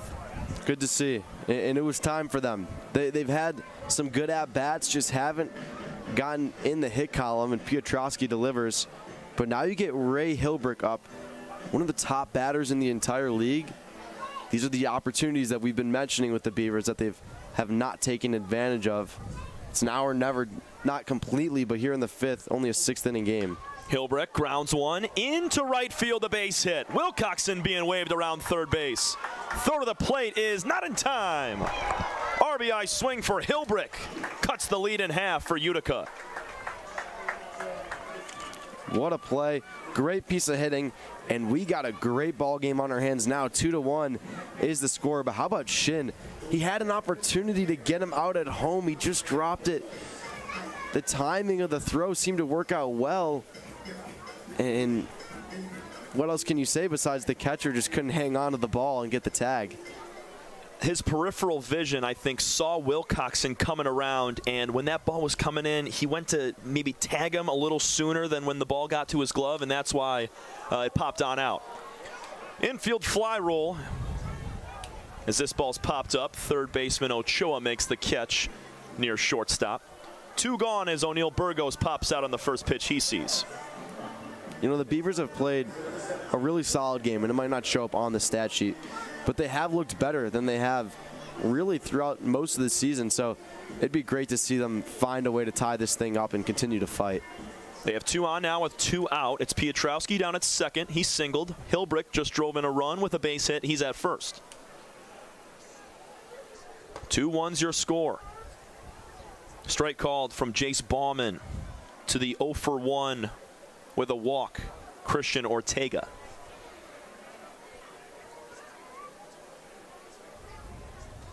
This is the heart of the order coming through for the Beavers, starting with Wilcoxon at the top with a walk. High chop around to shortstop, in between Hopper Baggett.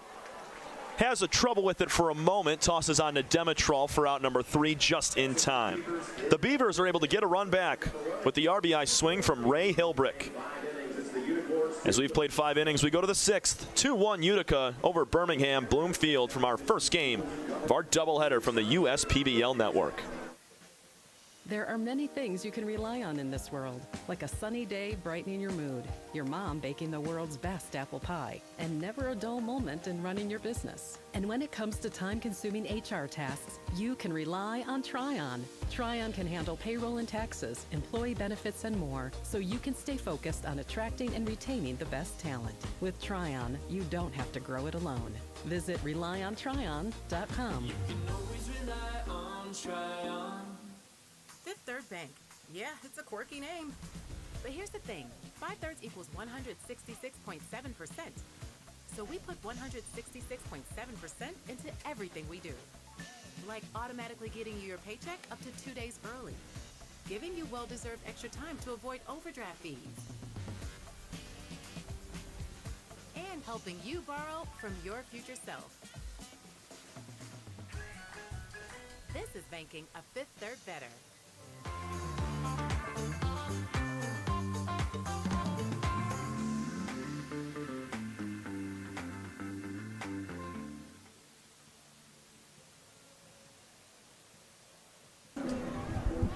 Sixth inning of action here from Jimmy John's Field on the USPBL network alongside Carter Lutz.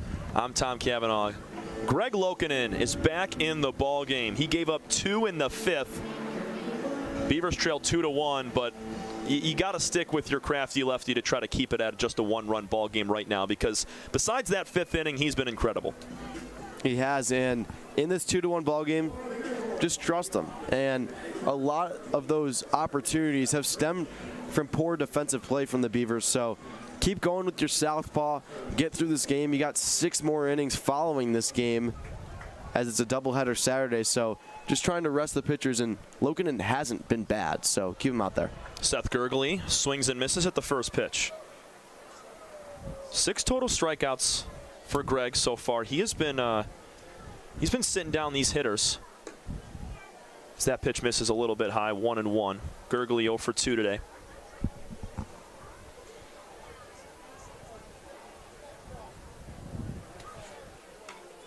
It's a foul to the screen. 1 ball and 2 strikes. It'll be Gurgley, Shin, and Baduras to face Lokinen here in the 6th inning. Beavers want to keep it at a 1-run ball game and try to do exactly what they did last inning, string together a couple of hits to score a run. 2-2 now as that misses outside.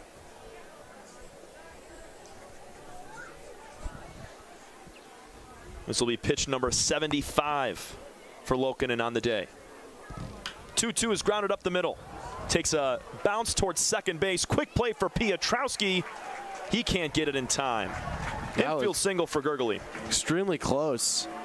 And a great effort by the second baseman for the Beavers. Just not in time. I thought that call could have gone either way. Yeah, Piotrowski was playing deep in the hole at second base, and it was a very far run for him. That ball was grounded up the middle, and it took a bounce towards second base off of the mound. Shin 1 for 2 today. Had a single back in the fourth. Takes a breaking ball for strike one.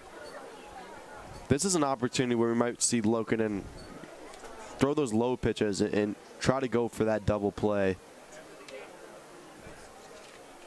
Small lead at first for Gurgley. Swing and a miss makes it 0-2. And that was a really pretty pitch there. Just the change of speeds out of the hand of Greg Lokinen is also what just makes him so effective in keeping these hitters off balance at all times. He has allowed 8 hits today, which is just an eyebrow raiser for anybody that knows Greg Lokinen, because he doesn't give up hits like this. But Utica, a team that's batting under 200 as a team on the season, finding ways to get balls into the outfield for singles and a triple from Baggett.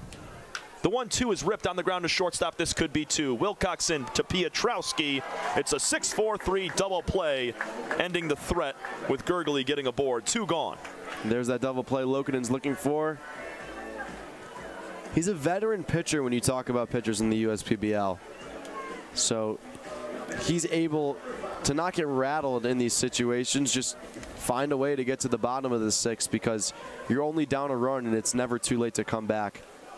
But hats off to Lokinen. 5 walks today for the Utica pitching staff is what allowed 5 base runners to be left on for the Beavers in the first couple of innings. They've now stranded 7 over 5 innings, but they did get that 1 run back thanks to Ray Hilbrick. 0-1 to Baduris is lined out to left field. Bolin comes over and makes the catch as he takes a little hop to make that grab. Last chance here for the Beavers. They trail by 1. Bolin, Perez, and Stefanovic coming up next. You're watching USPBL Baseball. We're for people, the pioneers, the underdogs, the players, and the slow and steadies. We're for people, for who they are and who they could become. Yes, we're a bank, and some say our business is all about money, but that's an old idea. Because look past the money, and you'll see real human lives. We see it, because we're for people. Huntington, welcome.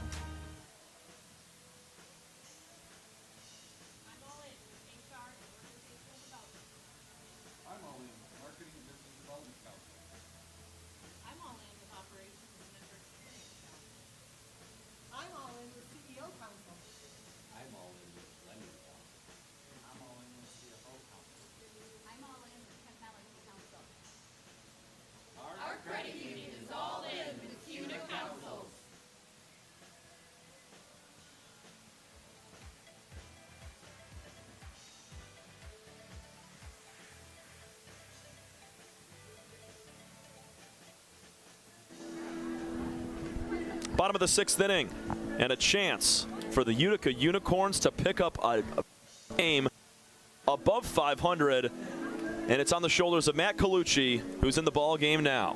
Colucci trying to get the save tonight. Yeah, Bauman was the latest pitcher from the Unicorns, and that was his 10th appearance of the season. Now you got Colucci, who is also in his 10th appearance of the season in a little over 13 innings pitched. He's got 15 strikeouts. He's only given up 5 runs on the season. So overall, coming in these situations, not too shabby. And trying to close the door for the Unicorns.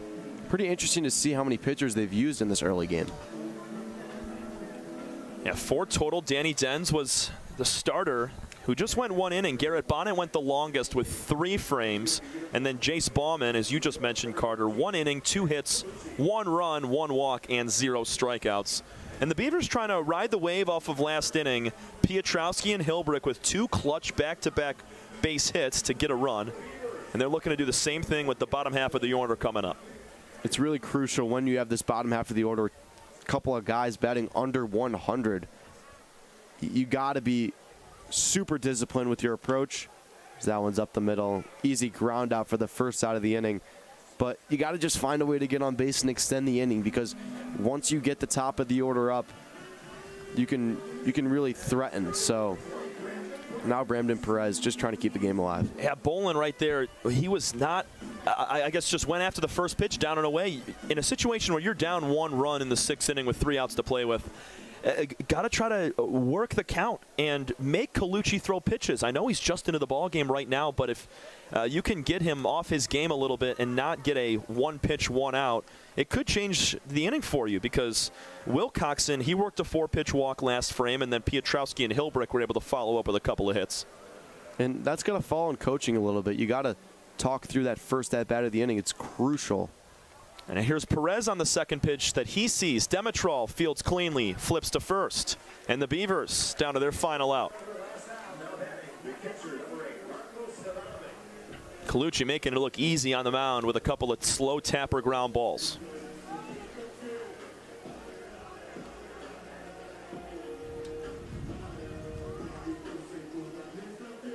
Rocco Stefanovic, the last chance, 0 for 2 day. A fly out to right. Also grounded out to first base sharply. He'll swing and miss at the first pitch.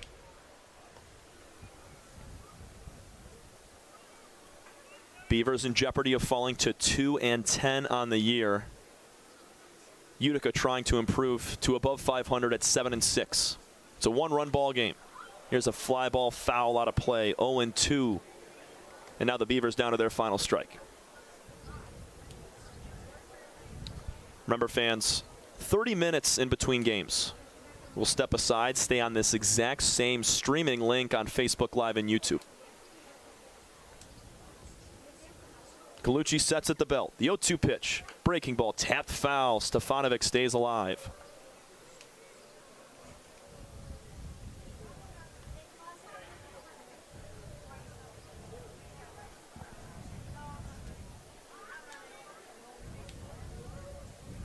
Just joining us, Utica was able to grab 2 in the 5th inning. Patrick Baggett and Austin Ochoa bringing runners in. Beavers scored 1 last frame. Here's the 0-2 again. Called strike 3. And the Utica Unicorns take game 1 of the doubleheader 2-1. And a great game all around. The pitching was the star today for these Unicorns. Really nice job by Bauman coming in at the end of the game, getting the save for the Unicorns. They take game 1 2-1. The stat sheet might not show it, but that was a fun one. It was. It was quicker than most. We can say that now that the game is concluded. I didn't want to jinx or anything in the middle of the ball game, because, that's a real thing when you talk about how fast the game's flying. And that one finished in just under an hour and a half. Big win for Utica. The win will go to Garrett Bonnet, Jace Bauman, Colucci also getting some time as Danny Denz made the start. Let's quickly mention Greg Lokinen. I know he gave up 8 hits, but, he still looked clean, but Utica got to him in that 5th inning. They did, and it really fell on the Beaver defenders. A base hit into left field that looked like he was going to hold both runners at first and second. It's mishandled, and, Baggett from second base gets all the way home, and a run after that makes it 2-0. The Beavers threatened. They got a run from the top of the order, helping out a little bit. Just not enough. And a little bit frustrating for the Beavers, but they can take some good defensive plays that they made into next game and maybe get some bats on balls. They got to get more than 2 hits if they want to beat the Unicorns. 100%. Because Utica's going to come out with another solid arm in this second game. We'll quickly recap the matchup when we come back in just about 25 minutes. Your final score one last time from game 1 of our doubleheader on a beautiful Saturday afternoon here in June. Utica Unicorns take it 2-1 over the Birmingham Bloomfield Beavers. Garrett Bonnet with the win. Lokinen falls to 2-2 with the loss. In about 30 minutes, game 2 from the USPBL Network. Alongside Carter Lutz, I'm Tom Cavanaugh. Thanks so much, everybody. We'll be right back in just a few for game 2.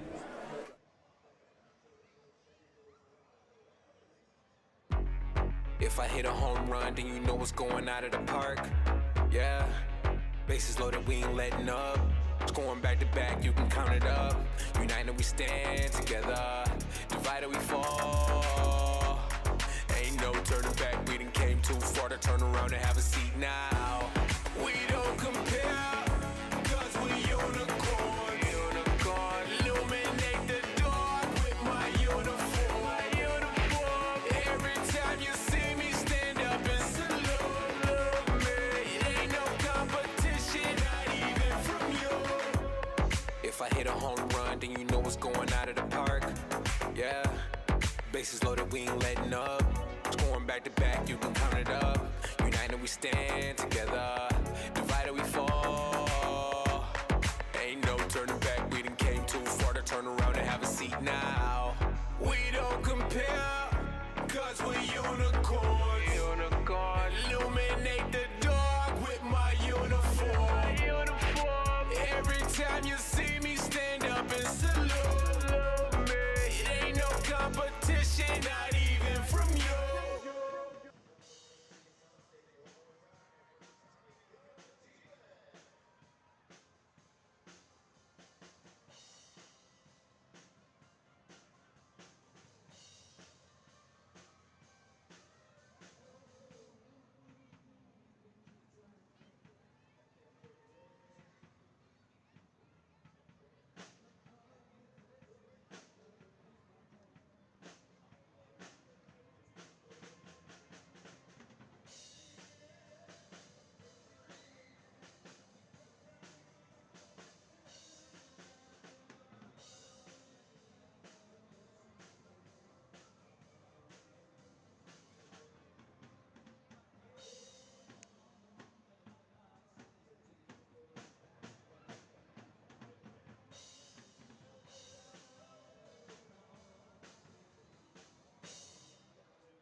Welcome back in, USPBL fans. We have a special guest with us tonight on Softball Night, Mary Moore of the All-American Girls Professional Baseball League. The 1992 film, A League of Their Own, was based on your team, Mary. You played from 50 to 52 for the Springfield Sallies and the Battle Creek Bells. Just talk a little bit about what that experience was like, having a movie based on all of your success and, I guess, being able to, provide the sport of baseball back then when men were off to World War II and weren't able to provide it, and you guys getting paid to play. Tell me, what was that experience like, being able to get out on the field and do that for a couple of years? Oh, it was the greatest thing ever. I mean, to be able to go travel all around the country and meet people, and actually it was our job to entertain these people that had to stay home and work in the factories, and that's the way we looked at it. And you know, that was our help in the war effort, I guess, back then. And I mean, it was just fantastic. I mean, we played in like Yankee Stadium before one of the Yankee games. We met Joe DiMaggio, Casey Stengel, and all those guys back in 1950. And we hit like 21 states in Canada in 3 months. We played like 77 games out of a 90-game schedule. We were rained out the rest. And we traveled by bus, and they were all night games. And so you'd get on the bus and travel to the next city and try to sleep on the bus if you could. And you know, it was just fantastic. I mean, you know, they had chaperones, and you had bed check every night. We were all young, 15, 16, 17. So it was a different world back then, and you didn't have to, parents didn't have to worry about things, you know, like there is today. There's a lot of peer pressure for this generation. And, you know, you didn't have to like the people on our team, but you played ball with them because that's what you were paid to do, and you got along with them. And most of us turned out to be lifelong friends, and we still get together, have a reunion every year with the ones that are left. There's not many of us left now. You're still, I mean, representing so very well. And we talked earlier about you having 2 younger brothers and having to raise them pretty much while you're playing. How difficult was that, being able to go out there and still play every day, but have to take care of a family at the same time? Well, it wasn't quite like that, but I mean, you know, this was like in between seasons that I was doing this. And it was pretty tough that, you know, having to take care of the babies and my mother and my dad and go to school and have a boyfriend, and it was just, well, you know, it was rough. I mean, a lot of people have rough now, but it was tough back then. But, sorry, go ahead. No, that's okay. Well, we appreciate everything, seriously, and you coming out here and being able to, I guess, share the knowledge of the game. We have an entire scene up at the front concourse to kind of exemplify what you and others have done over the years. But what was your impact, or I guess your reflection on what you guys were able to accomplish and do over the course of those years, and providing amazing baseball for the women and for the men as well across the United States and Canada? Well, you know, at the time we didn't even realize it. It wasn't until a few years later when the movie came out, because, you know, we would tell people that we played baseball, and they would say, oh, that's nice. They assumed we played softball. And so when the movie came out, they'd say, well, why didn't you tell us? I said, we did, but you weren't listening. And so later on, I mean, you know, it dawned on us how people looked up to us, and was so glad that we were able to do that and kind of pave the way for the Title IX and for the women. And I'm still in awe about people being so enthusiastic about it, and I enjoy it very much, and I'm willing to go places and do things to help it along.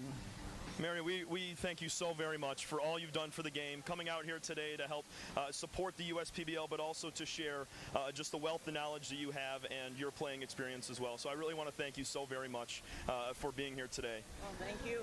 Thank you for having me. Of course, of course. We'll be back in a moment for first pitch alongside Mary Moore of the All-American Girls Professional Baseball League based on the 1992 film A League of Their Own. Mary Moore, a legend in the game of baseball. We'll be right back. Thank you so much.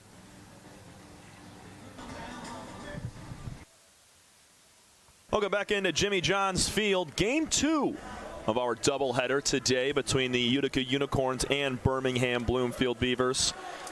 Beautiful day for baseball. Not a ton of wind today compared to what we've seen over the last couple of days. Billowing out to center field and right center earlier this week. That led to a ton of homers.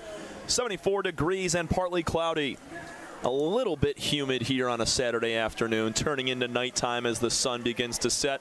Alongside Carter Lutz, I'm Tom Cavanaugh. And Carter, let's take a quick look at the pitcher comparison for today's matchup. We have Ben Kreisen going for the Utica Unicorns, taking on Julian Pichardo of the Beavers. Yeah, with Kreisen, we mentioned it last game, but his brother just coming up to the USPBL, played at Murray State.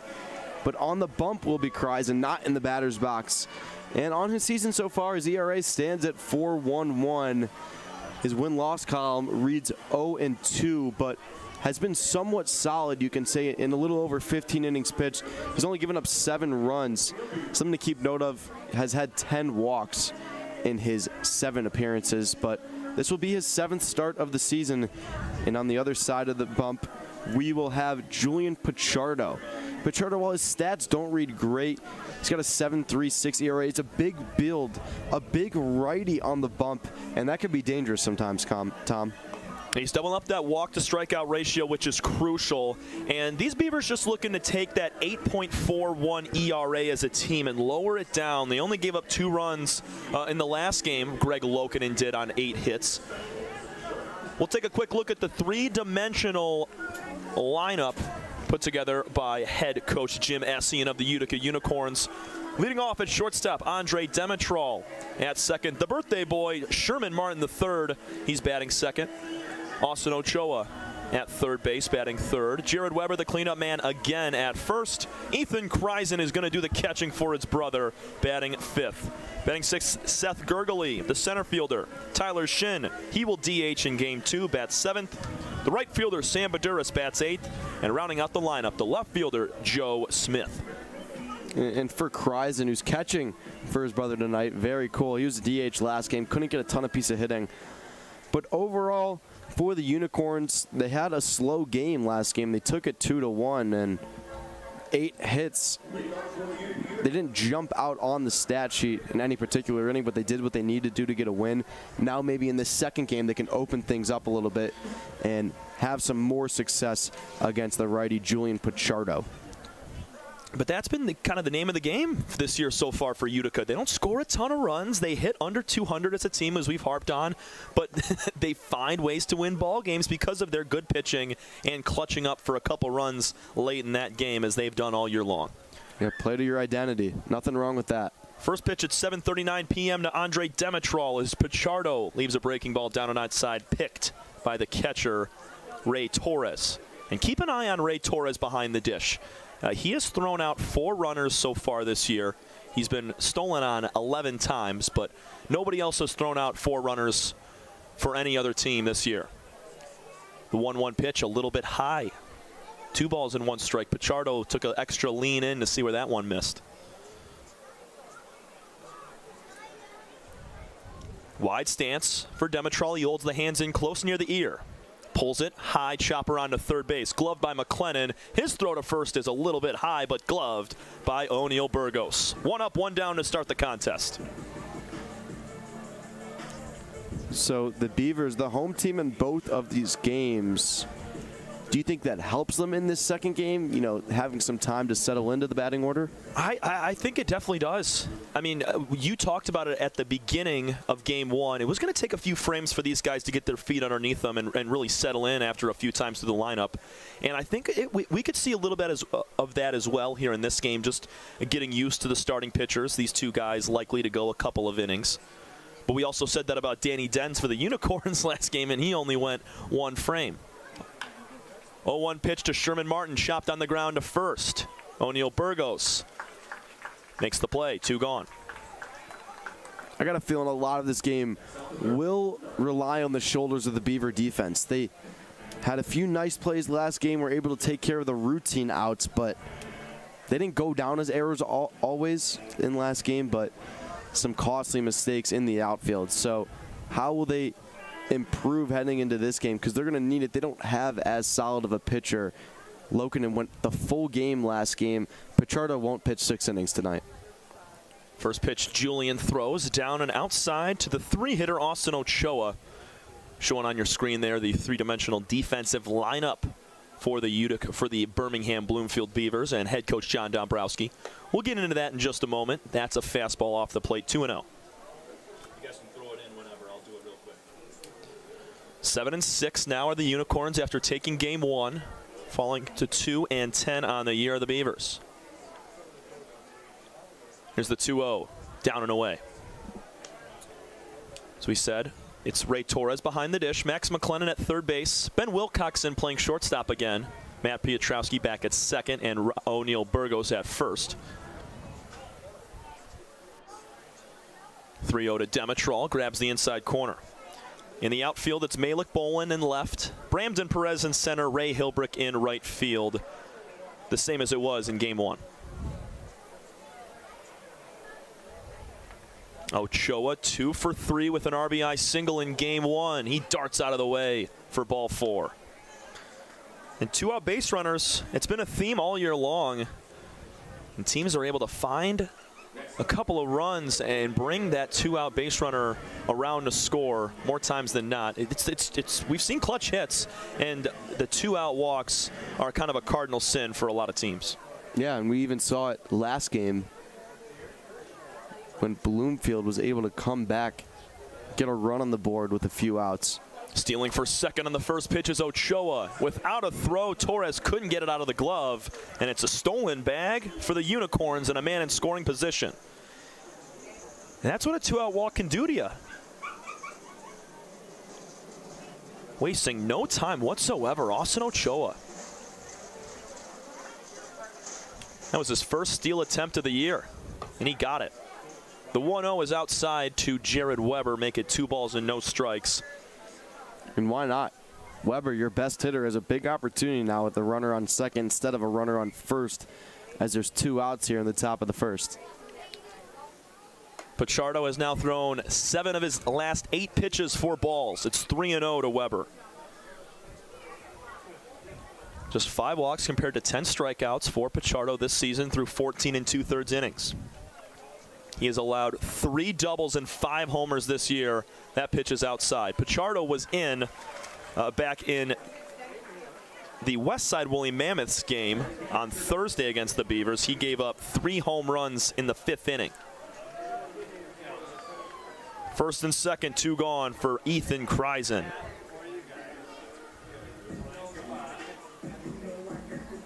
Took his time last game, just settling in. And he showed he has the intangibles to be a solid player in the USPBL. Played great baseball at Murray State. It's always a really positive, motivating thing when you see a guy have big numbers at any Division I school. And obviously there's very talented programs all across the country at all levels, but Murray State a good team, and if you're hitting over 300 with 150-plus at-bats, you're doing something right. 1-1 to Kreisen. He was 0 for 3 with a couple of strikeouts in game 1. And back to your point, Carter, I think this is game 2, kind of a continuation of game 1 in a way, just because these guys have played already 6 full innings of baseball. Kreisen pulls it on the ground to shortstop. Gobbled up by Wilcoxon. His throw to first is perfect. Unicorns strand a pair on a couple of walks. We go to the bottom of the first inning. Beavers come up to bat, trying to split this doubleheader from downtown Utica.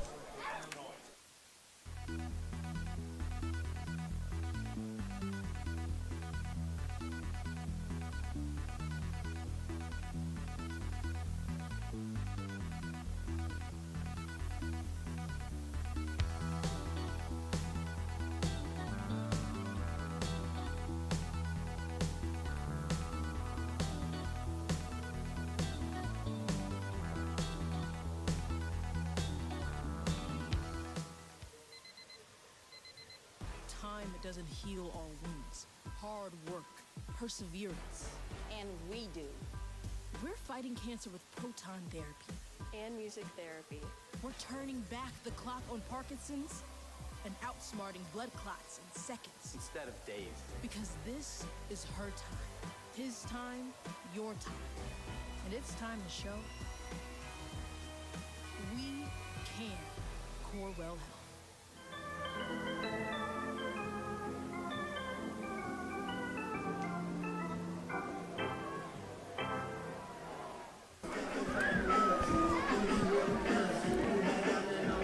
Beavers going to come up to bat here in the bottom of the first for their first time against Ben Kreisen. It's the brother duo, the brother battery, as they will face this Beaver lineup, starting with Ben Wilcoxon at shortstop, Ray Hilbrick batting second in right field, Matt Piotrowski at second, he'll bat third, O'Neal Burgos at first, the cleanup man, Christian Ortega DHing in Game 2, he's batting fifth, Malik Bolin back in left field at the sixth spot.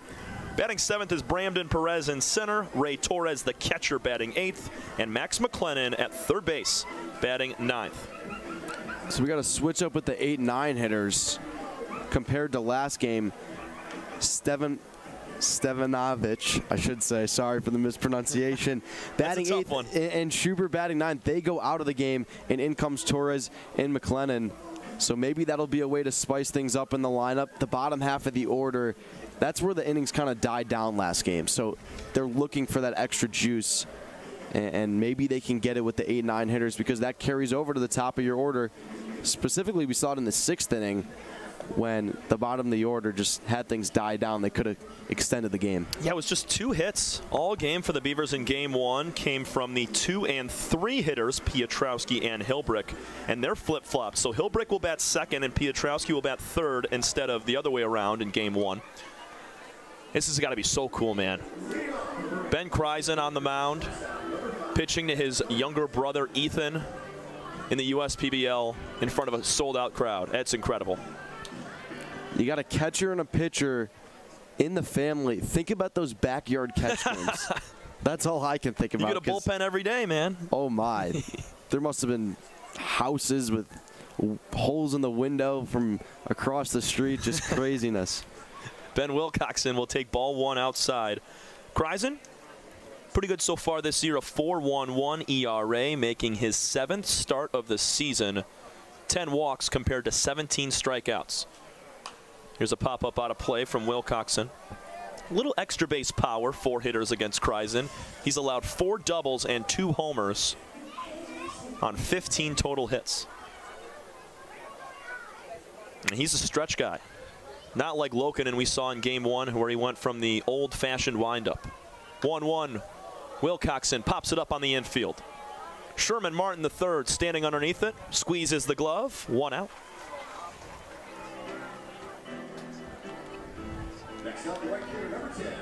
Three-dimensional services group defense presented by head coach Jim Essien. Ethan Kreisen doing the catching for his brother Ben Kreisen. Austin Ochoa at third. Andre Demetrol's at shortstop. Sherman Martin III at second, who just made a play, and Jared Weber at first. With the outfield, Joe Smith in left, Seth Gurgley in center, and Sam Baduras in right field. Hilbrick takes a breaking ball for strike 1. Hilbrick had the only RBI of the game earlier today. He was 1 for 3 with a strikeout, a flyout, and a base hit to right field in a 2-1 loss. Huge swing and a miss at a breaking ball that bounces up to the catcher Kreisen from the pitcher Kreisen. I want to say that was on purpose because he got him swinging through his shoes there. Yeah, he dropped that off the table and left it short. Hilbrick was way out in front. Wide open stance for Ray. He holds the bat in close and low towards the chest. 0-2 pitch. Away for a ball. Good spot from Kreisen, just missed a little bit outside. And if he's going to miss right there, I think he's okay with that because it's not by much.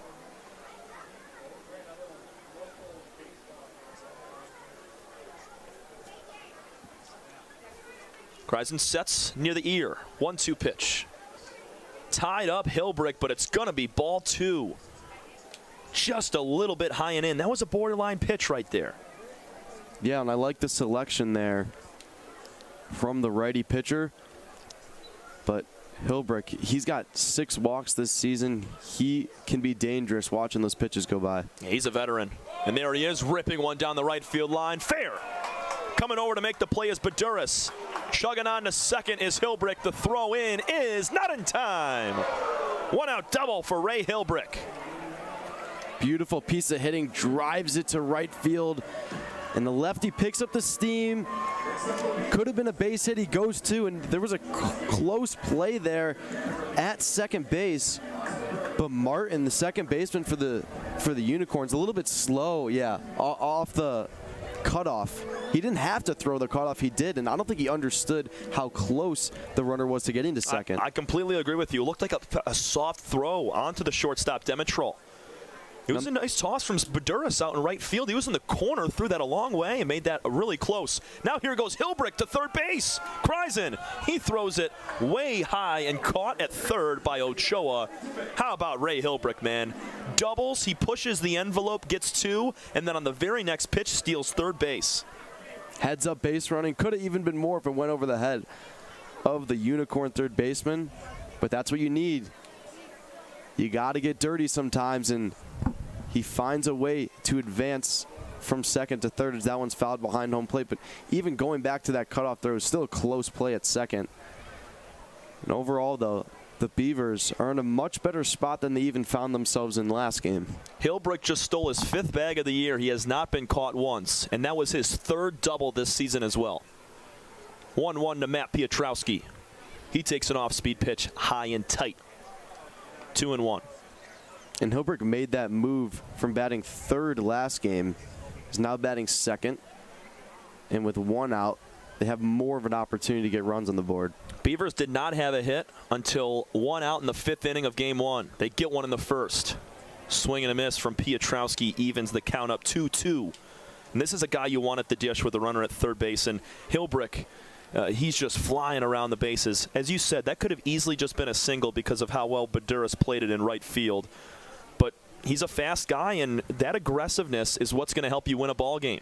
Piotrowski flies one out to right field. This could get the run in. Baduras with a running start makes the catch. Hilbrick's going to try for home.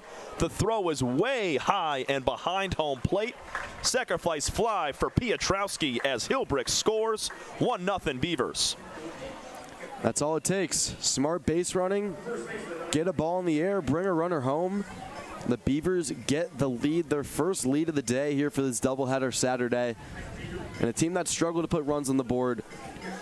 Good to see them start off this game 1-0 here in the 1st inning. It's complimentary baseball. Hilbrick able to swipe third, and Piotrowski understanding the job he has to do at the plate and muscles it just far enough out there in the right field. And Baduras, I mean, he could have probably thrown that from the warning track to home plate because he airmailed home plate by 10, 20 feet. He let it fly. 1-0 to O'Neal Burgos. Fouls it to the screen, 1-1.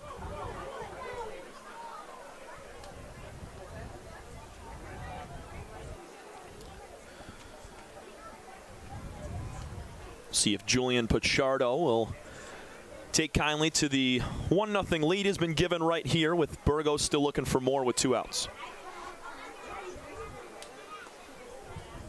Breaking pitch just a little bit inside on the corner, upper inner corner. 2 balls and 1 strike with 2 outs. 1-0 Beavers on the Matt Piotrowski sacrifice fly. Kreisen sets. The pitch is popped up. Foul territory right side. Long run for the first baseman Weber. He's got room. Makes the catch for out number 3. Well done by the first baseman of the Unicorns to retire the side. Piotrowski gives the Beavers a 1-0 lead. We go to the 2nd. You're watching USPBL Baseball.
We've played one inning from Game 2 of our doubleheader at Jimmy John's Field from the USPBL Network. Alongside Carter Lutz, I'm Tom Cavanaugh.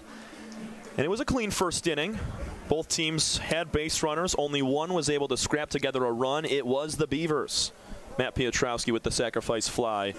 And that's how Birmingham needs to start this game. Off on the right foot, get themselves an early lead, and let their pitchers do the job. Completely. And they have a chance here. Just hold on to that lead. Haven't had too many games this season with a 1-0 lead after one, so. They probably need to grab a few more, too. Just because the teams that they play, I mean, you're looking at a almost 8.5 ERA as a team for Birmingham. So they're going to need to probably get a crooked number up there at some point.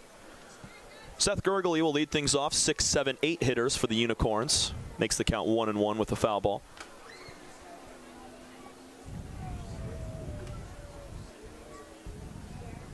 You have to wonder how the fatigue plays in after having a game about 45 minutes ago. If that has an effect or if it doesn't. Gergely lines one to second base, gloved by Piotrowski. A nice swing, but it's allowed out number one. And that's a good point. I think it could play a little bit of a role in some of these guys that have been playing every inning for both games, but it's a little bit different than the fresh 9-inning ball game that we see on Thursday, Fridays, and Sundays. And it makes sense for the Beavers to switch out that 9-8 hitter because those guys, they're sitting around. They're getting stale. So as that one's fouled way behind home plate, they're not seeing a ton of action. So for them to wait the whole time, maybe they waited 2 innings to bat because they didn't get to the bottom of the order, no hits until the 5th inning. But you get some fresh legs at the 8-9, and maybe that can benefit you. Pitch is a little bit high from Pichardo to Tyler Shin. 1 ball, 1 strike. And yeah, I think it's healthy for them to kind of swap out, get Ray Torres and Max McLennan in the lineup. Those are 2 positions that can be swapped out on a gamely basis, especially the catcher. Infield pop-up caught by Wilcoxon. 2 up, 2 down, and a couple of balls in the air for Pichardo. Yeah, the catcher position for the Tigers, it changes every day, we see. Yeah. And I think a lot of teams like to keep it that way. We've seen the Beavers in the past actually change catchers in the middle of a game when they're changing pitchers. That was back on Thursday. Torres and Stefanovic both played. Here's a check swing. He did not go. Sam Baduras up in the count 1-0. And speaking of the Tigers, how about the bats coming alive in Houston? Taking the game today 13-5. Good to see. Wow. Now, Colt Keith 4 hits. That's really good to see. And I see some Tigers jerseys in the stands here at Jimmy John's Field. I can't get over the Ian Kinsler jersey. Ah, that is a good one. I grew up with him, just one of my all-time favorite players. I'm a Jeremy Bonderman guy. I love to see that jersey. There you go. Ground ball to short, high hop. It clips Wilcoxon in the noggin. He's on his feet. He looks all right. The sunglasses popped off. It's going to be a hit for Baduras. He screamed that ball. And wow, hops field right up onto the kisser of Wilcoxon. Good to see he's all right. Very good to see he's all right. Scary play. And I thought maybe something happened with his legs getting clipped up. He fell to the ground, and really good to see him up. Seems fine, so. It must have hit him in a spot that wasn't too vulnerable. Maybe glanced off the side or a forehead shot or something. Or maybe it got a piece of the bill of the cap as well. But he looks completely fine out there. Usually you get hit with something like that, you're shaken up for quite a moment. Sam Baduras bluffs the steal attempt. The first pitch to Joe Smith is a ball. And maybe the hop had something to do with the grass or the field, but you don't see that too often.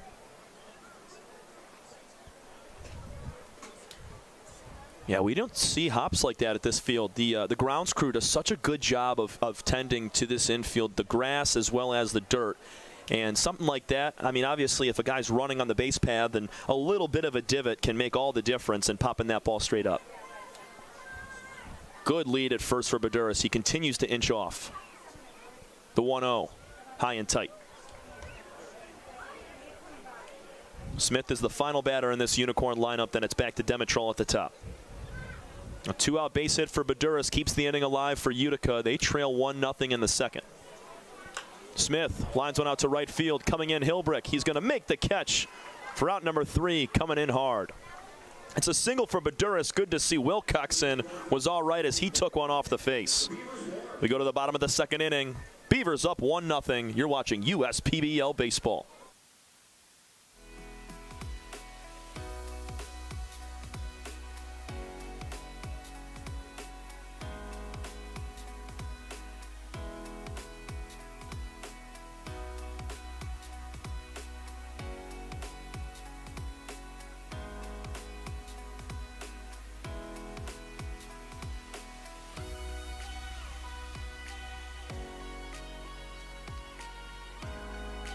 Throughout your life, from big moments to ones well-earned, we're your financial guardian angel.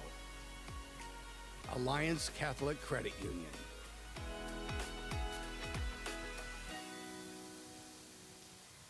You hear about the promo that Jimmy's John's got going on? 5 off 20? How are they pulling it off? Magic? You got David's Copperfields in there? Show yourself, Copperfields! Jimmy John's. $5 off orders of 20 or more.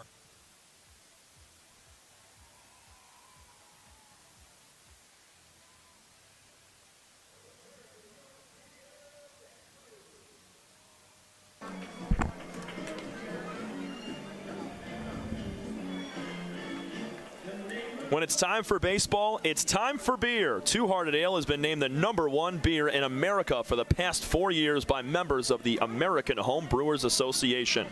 Play ball with the best. Two Hearted Ale, the iconic American IPA from Bell's Brewery, Comstock, Michigan. Please drink responsibly. We enter the bottom of the second inning. And these Birmingham Bloomfield Beavers off to a hot start. Matt Piotrowski with a sacrifice fly to right field gives the Beavers a 1-0 lead. They're going to need a big win today on softball night, but it's also Bark in the Park. So we saw a few dogs kind of touring the bases in between games. And softball night also, if you were able to catch the interview with Mary Moore from the All-American Girls Professional Baseball League. And she was a member of the team that was featured in the 1992 film A League of Their Own. Such an incredible interview. Had a lot of fun talking to her pregame. That's like the perfect name, I feel like, to be in a movie. Mary Moore. Just... she's got a big role in the movie, too. Not her personally, but her person. I'm skipping out on who played her in the movie. There's a swing and a miss, 1-1 to Christian Ortega. I do have a confession to make. I've never seen A League of Their Own. Oh, and I haven't seen it in a long time, so I guess I can say the same. I only remember bits and pieces. I'm a big movie guy myself, so. Well, you got some homework when you go home tonight. 100%. Ortega pulls it foul on the third baseline. 1 ball, 2 strikes. Ortega gets his first at bat in this game. He was 0 for 2 with a walk in game 1.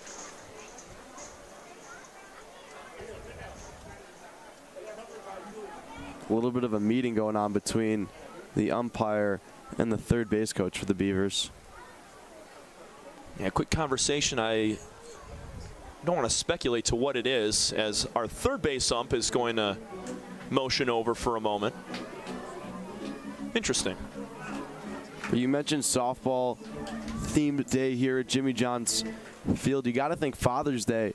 It's going to be a big crowd tomorrow. Oh, yeah. Shout out to all the fathers out there.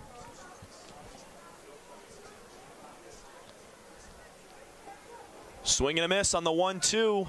Shin is going to throw it around the infield. He was waiting for, Kreisen. He was waiting for Ortega to run it out as that ball was in the dirt. First strikeout of the day for Ben Kreisen. I mean, I probably wouldn't make my way. Why waste the steps? A little frustration, just walks his way back to the Beaver dugout. Malik Bolin, he'll step in now. Takes a breaking ball for strike 1. Kreisen's been attacking hitters all day. Gave up that double to Hilbrick. There's some puppies out there in left field near the Chevy Pavilion. Just that one double that led to a run on the sacrifice fly. Here's a pop-up foul ground coming over Weber. He calls off his pitcher and catcher and makes the catch. 2 up, 2 down in the second. So we thought we were going to have a pitcher's duel last game. Maybe this is the game where we see that. Both pitchers look pretty solid to start. Oh, yeah. Kreisen is he's a veteran in this league as well. And Pichardo, he's been roughed up in past appearances, but he's looking very solid right now. He's given up just 1 hit and has walked 2. First pitch to Brandon Perez is fouled. Perez 0 for 3, a couple of ground outs and a fly ball to center field that was caught back in game 1.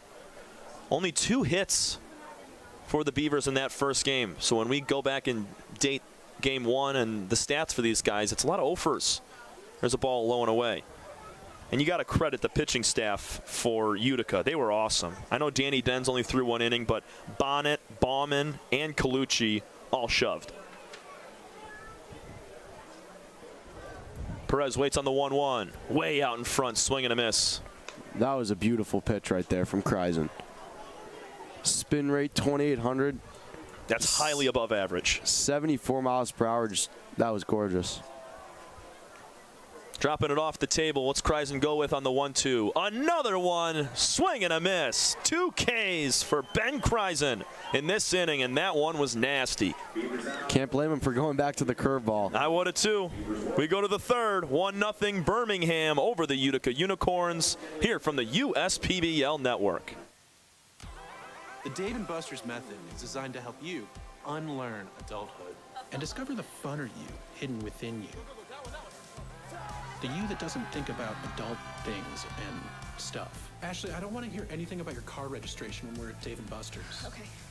The you want to be. Let the Dave & Buster's method illuminate you. Begin the method today with 5 free games. You know you want to. Fifth Third Extra Time helps you do you better. So kick back and relax. You have extra time to avoid overdraft fees. Fifth Third Extra Time. This is banking a Fifth Third better.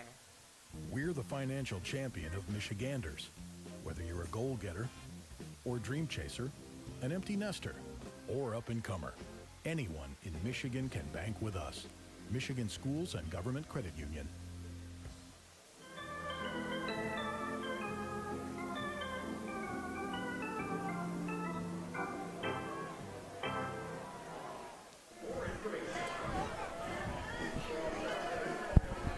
Welcome back into Game 2 of our doubleheader. Utica Unicorns took Game 1 over the Beavers 2-1. It was a good game all the way around. Runs were scored late. And in Game 2, runs are scored early. Beavers up 1-0. Tomorrow, Father's Day at Jimmy John's Field. It's going to be an incredible ball game at 1:05 p.m. And as you said, Carter, it's going to be a big crowd. Yeah, and you're hoping to get the same weather that we got here tonight. Oh, yeah. It's been a perfect night for baseball. Clouds coming and going. But the weather has stayed consistent as it has throughout this 2024 Michigan summer.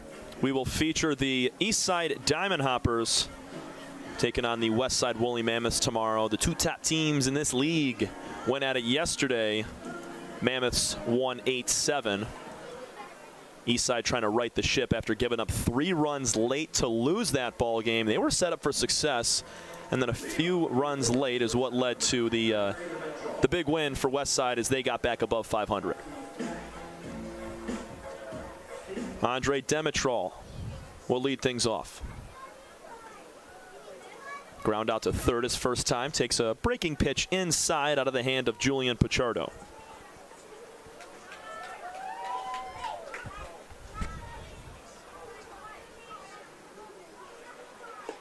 Same spot, high and in with a fastball. Or nope, sorry. That's another off-speed pitch, 2-0.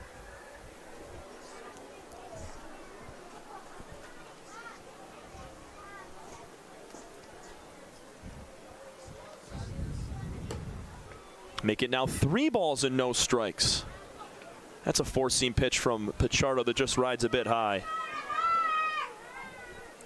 Demetrol, he's got that superb plate discipline. You'd never see him chase. He'll take a strike on the outside. He's just one guy that doesn't have a very long swing. He's very short and compact. You see how he's got a very wide stance, which means he doesn't have to take a big stride when he's gearing up to hit. Now he rips one out to left field. Coming in hard is Bolin. He's got to field it on a hop. Andre Demetral, leadoff base hit for the Unicorns here in the 3rd inning. If you're trying to find an example of how to hit in the USPBL, take that at bat, because that was tremendous. 3-0, takes the pitch down the plate, nothing wrong with that. And Pichardo's got to throw strikes in a 3-1 count. So gets one over the plate again, drives it to left field. And you mentioned that short, compact swing. You don't have to hit for home runs in the USPBL. You can be very successful doing that. And he got on base. Happy 25th birthday to Sherman Martin III at the plate right now. Ball in the dirt, blocked up by Torres. Looks back the runner. Have a few dates on the schedule this year with different guys with birthdays. I think it was Nick Pastor's birthday on the home opener back in May. Martin III skies one in the air, foul back towards the umbrellas. 1 ball, 1 strike. He grounded out to first base back in the 1st inning.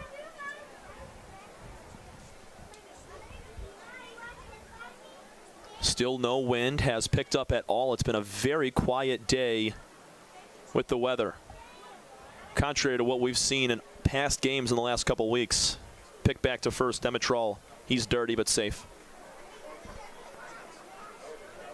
I mean, we saw some games, Carter, where routine fly balls were getting pushed out to the warning track, to the wall, in right center field, left center field. It was something to behold. Fouled away by Martin III, 1-2.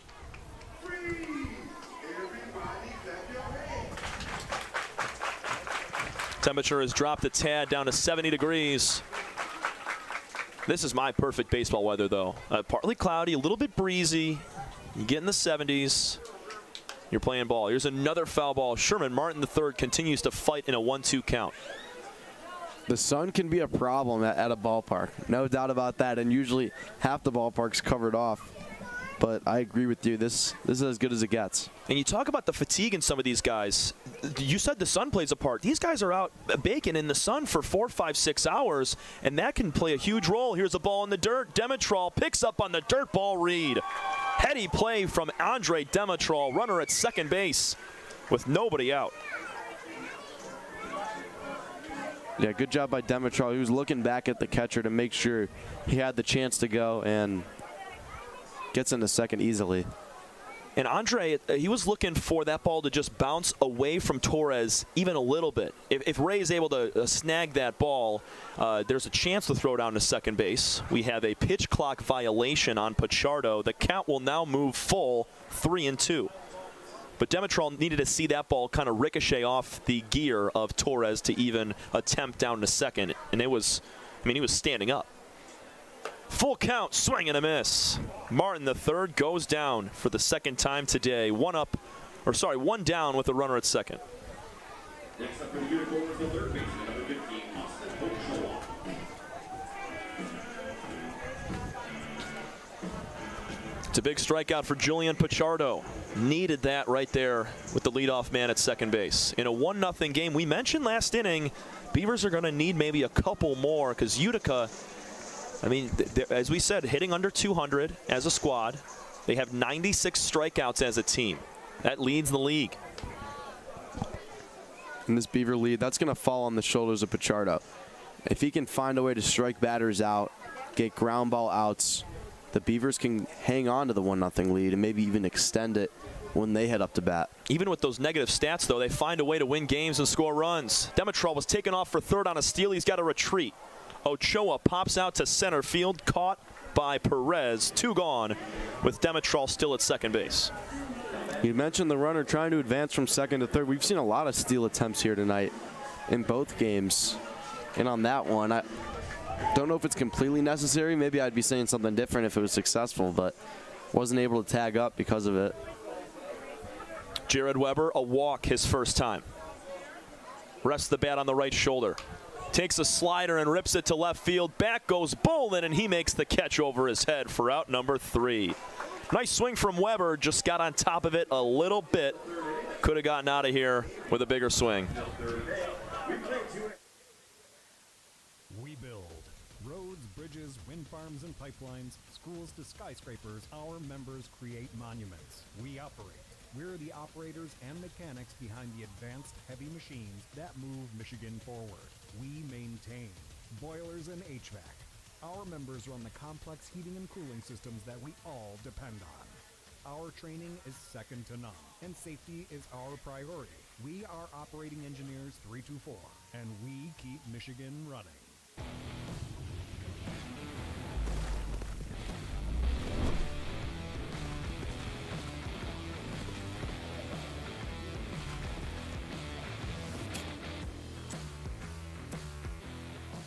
Slide into a new home. Work with a local mortgage pro who works for you. Get a cheaper, faster, easier home loan. Find a mortgage broker near you today at findamortgagebroker.com.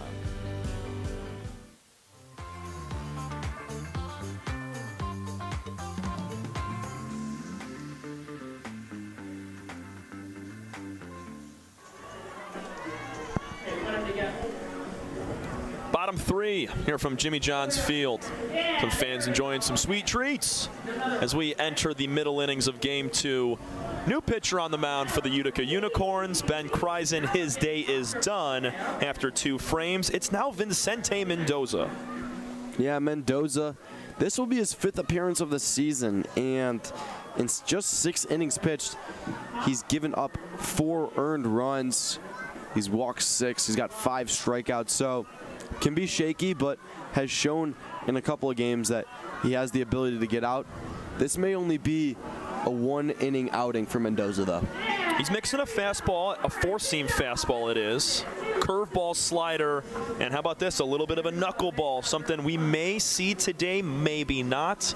Big shout out to our lead baseball analytics intern, Devin Wiles, for getting us all of those different stats and letting us know that Mendoza does have a knuckleball. I hope we see the knuckleball. Right? It's somewhat of a lost art nowadays. When you see it in the MLB, it sometimes even goes viral on Twitter. Yeah.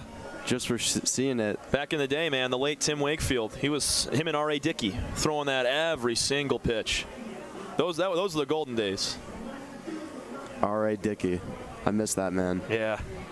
Ray Torres will start things off here, his first at-bat today. It was Ranko Stefanovic behind the dish in Game 1 for the Beavs. It's now Torres in Game 2, and got a lot of high praise that I give Ray Torres for his ability to throw out runners. And offensively, he's only got 1 hit on the year, hitting under 100. He's looking to break out right now and just get things going for the Beavers with a 1-0 lead.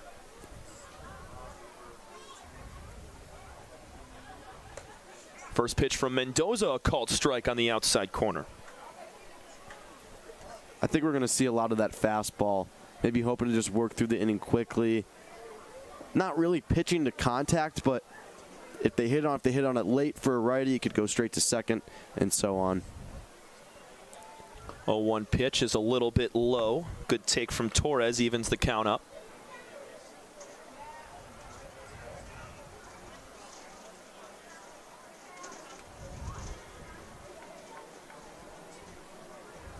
Mendoza spent time at 3 different colleges over the course of his career. 1-1 pitch is a time called at the plate. Another pitch clock violation. Carter, not something we see a whole lot. Maybe 1 to 2 in a doubleheader, 1 in a 9-inning game, but now we've seen 2 in the last inning. Pretty unexpected. Different. It's a different way of baseball, and that's the way people are adapting nowadays. Nice receive there from Ethan Kreisen behind the plate, working up through the baseball. He didn't get the call, though. 2-1. And you're right. I mean, it just puts a little added pressure on these pitchers, and they got to work faster on the mound. That's just the nature of baseball these days. There's the get-me-back call. 2-2. Another good, stick from Kreisen behind the plate. Yeah, he framed that baseball well for the second time. And you mentioned the pitch clock as Mendoza gets ready. 2-2 skirts away from Kreisen. Another slide piece. You hope 2 strikes. You hope that it's not the product of future injuries, because I remember starting early in this MLB season, you saw a bunch of guys go down with UCL injuries, which is your elbow. and maybe that's from working too quickly. I really hope not, because it's been such a great thing for baseball. The 3-2 pitch is just outside. Kreisen was ready to throw it down to first. Boy, that was close, but maybe like a half inch off the plate outside. Not even that much. That was really close. And the right call, though, it was off the plate. Yeah, that's tough because you have a lack of consistency there with those 3 pitches. It went ball, strike, ball, and they were all in similar spots. So Kreisen's a little upset. The Beavers will take it, though. Runner on first, no out. Max McLennan gets his first at-bat of the day. He'll punch one into right field. Coming in a few steps is Baduras. He has no problem with that baseball. So after the walk from Torres, McLennan flies out on 1 pitch. Mendoza spent time at Southern Connecticut State back in 2018, then played his college ball for 2 years at Iona, and then finished up at Milligan. That's an NAIA school, so he was NCAA for most of his career and then moved over to the NAIA back in 2023. This is his first year in the USPBL as well. Strike called. Ben Wilcoxon popped up to second base his first time. And you mentioned Mendoza's first year in the USPBL. It must be an interesting transition for him to come into this type of baseball. I mean, I believe it's a little bit different. Wilcoxon on the ground to shortstop. Demetrol to Sherman Martin the third. The throw to first is a bit wide and under the glove of Jared Weber. A chance to complete an inning-ending double play, and Sherman Martin the third just pulled the throw a tad. Next up for the Beavers, the right fielder number 10, Ray Hilbrick. Here comes a really solid hitter in Ray Hilbrick, who lined one down the right field foul pole, stayed fair, and he turned a single into a double. But with 2 outs here, 1 runner on, never too late to threaten.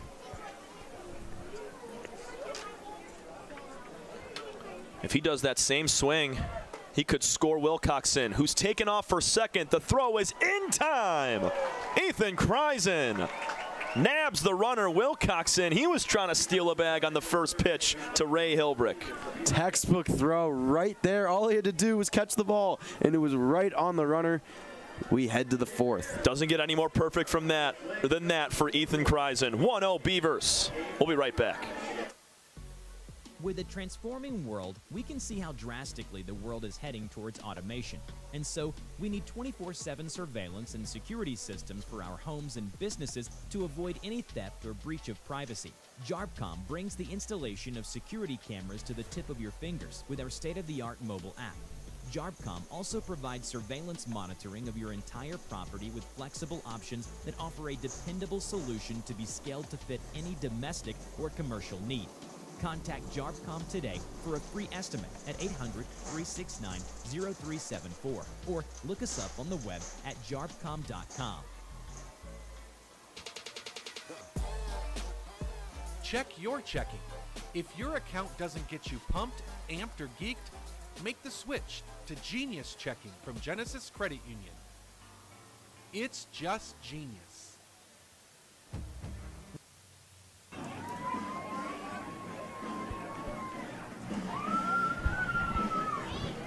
It's a full crowd here as the 4th inning ensues in Game 2 of our doubleheader. Alongside Carter Lutz, I'm Tom Cavanaugh. Unicorns trail 1-0 to the Birmingham Bloomfield Beavers, and Julian Pichardo's day is over. It's Matt Maldonado. And for Maldonado, this will be his 5th appearance of the season.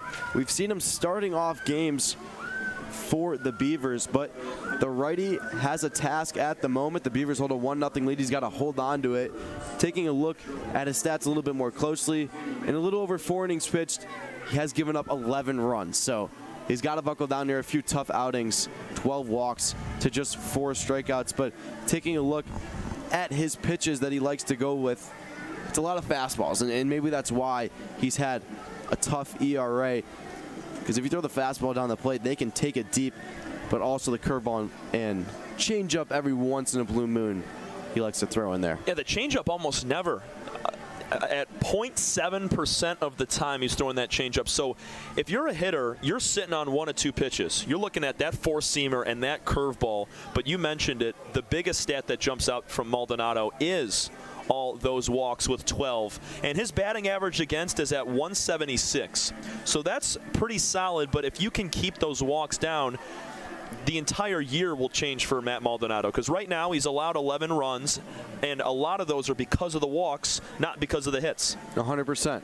There's 2 outs in an inning, for an example. You have a runner on second base, and you walk a batter or 2, and that just, you can't have that, especially as a relief pitcher. That's what costs you games, and Maldonado is just, a verdict of that. But for him, if he can hold the walks down, just keep it in the field, maybe he can continue this solid game for the Beavers. Be a great split for them if they could find a way to win this second game, as they hung close in the first game. And the man that just put an absolute laser beam down to second base to catch Ben Wilcoxon stealing is Ethan Kreisen at the plate right now. He's going to surprise some people in this league in the best way as he jumps out of the way of a first pitch fastball inside at 90 miles an hour. That was close to his ribs. Indeed. And we've mentioned a lot today as I let Maldonado pitch one. That went outside, but we've talked about the small ball ability of the Unicorns, how they get runs on the board. They had 8 hits for 2 runs last game. This is kind of the scenario where they extend that and they're able to get leads against a pitcher like Maldonado. He sets in his first strike. Front door breaking ball on the inside corner to Kreisen. Maldonado, deep breath from the stretch, sets at the belt. That fastball not close. Snagging it is Ray Torres coming out of the crouch. Unicorns scored 2 in the 5th of game 1. They hung on to win 2-1. They now trail 1-0.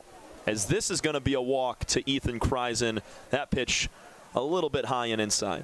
Not what you want to see for Maldonado to start off his 5th start of the season. It's his 13th walk on the year in less than 5 innings pitched. He's got to find a way to find the strike zone, and it starts early in his outing. If he can't right here, we might even see a pitching change as someone's warming up. A little stretch and toss going on in the Beaver bullpen. Yeah, definitely just want to have that option in your back pocket. At any time, Maldonado could get things together and roll a ground ball. It just takes one. Seth Gurgley, ready. He'll take a first pitch fastball for a strike on the lower outer corner. And that's exactly what Maldonado needs, is getting out ahead of hitters early, getting that first pitch called strike.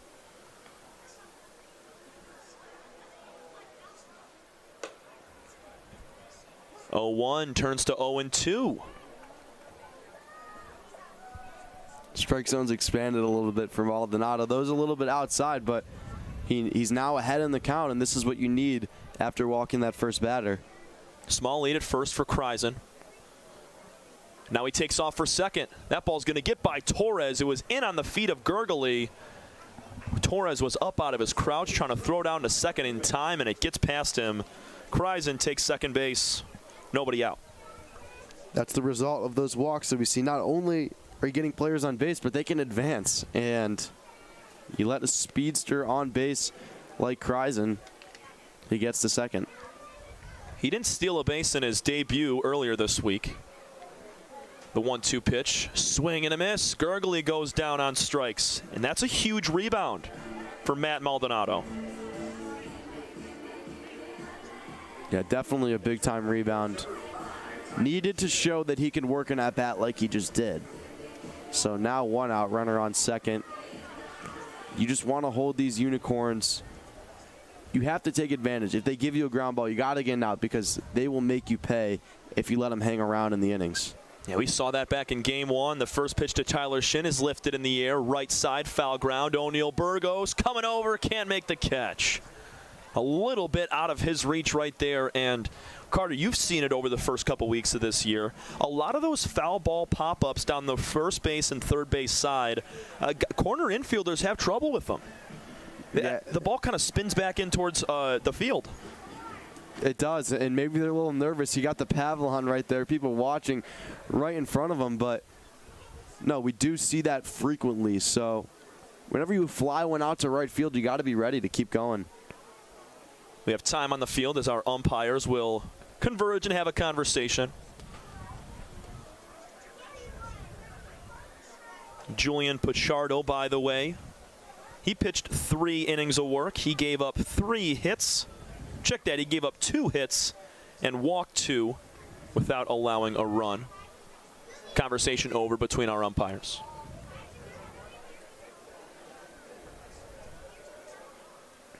I think we're at a breaking point in the game where things can fully tip over to one side or stay the same for the Beavers. Line drive to center field. Coming in, diving, almost diving to make the catch is Brandon Perez. Back in safely to second base is Kreisen. I thought Perez was going to have to lay out for it, and he stayed up. Yeah, got to be able to make those plays if you want to beat a team like the Unicorns. And that was huge for Perez. He mishandled the ball in center field in the first inning of the first game of this doubleheader. Makes a big play there, and that's what I mean. You know, it's a tipping point. If you're able to make those plays, you can hang on to this lead and maybe even win this game 1-0. Yeah, wouldn't that be something? Just a big feather in the cap for this Beavers pitching staff. Something they've struggled with all year long, as they've allowed 79 runs in 76 innings. Just under an 8.5 ERA on the year for the squad. Fastball high and inside to Sam Baduras, makes the count 1-1. And that can translate, if you have tough pitching in the beginning of the season, it progresses, gets better. That can translate into the hitting, getting that confidence, knowing that you have a guy on the mound who can control the games. Baduras, fly ball right field. Coming over a few steps, Hilbrick. He'll put that in his back pocket for out number 3. A leadoff walk to Kreisen is stranded at second base. We head to the bottom of the 4th inning. 1-0 Beavers over the Unicorns from the USPBL Network. We're for people, the pioneers, the underdogs, the players, and the slow and steadies. We're for people, for who they are and who they could become. Yes, we're a bank, and some say our business is all about money, but that's an old idea. Because look past the money, and you'll see real human lives. We see it, because we're for people. Huntington, welcome. Time that doesn't heal all wounds. Hard work, perseverance. And we do. We're fighting cancer with proton therapy. And music therapy. We're turning back the clock on Parkinson's and outsmarting blood clots in seconds. Instead of days. Because this is her time. His time, your time. And it's time to show we can. Corewell Health.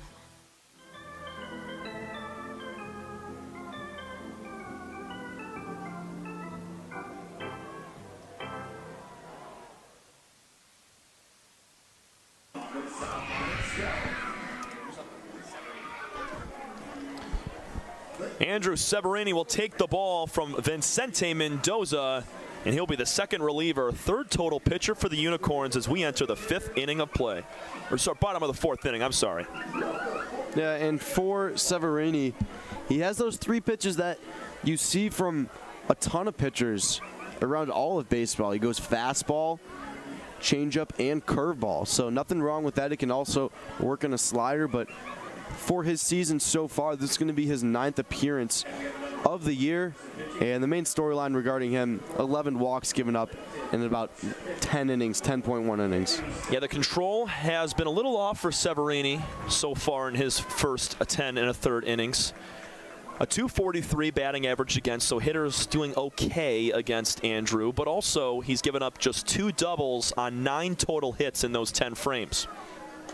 So not a lot of extra base power for hitters against Andrew, and he's a crafty righty. We're going to see him mix in some off speed, and he's going to face the heart of this Beaver lineup right now, starting with Ray Hilbrick, who was at the dish to end the 3rd inning.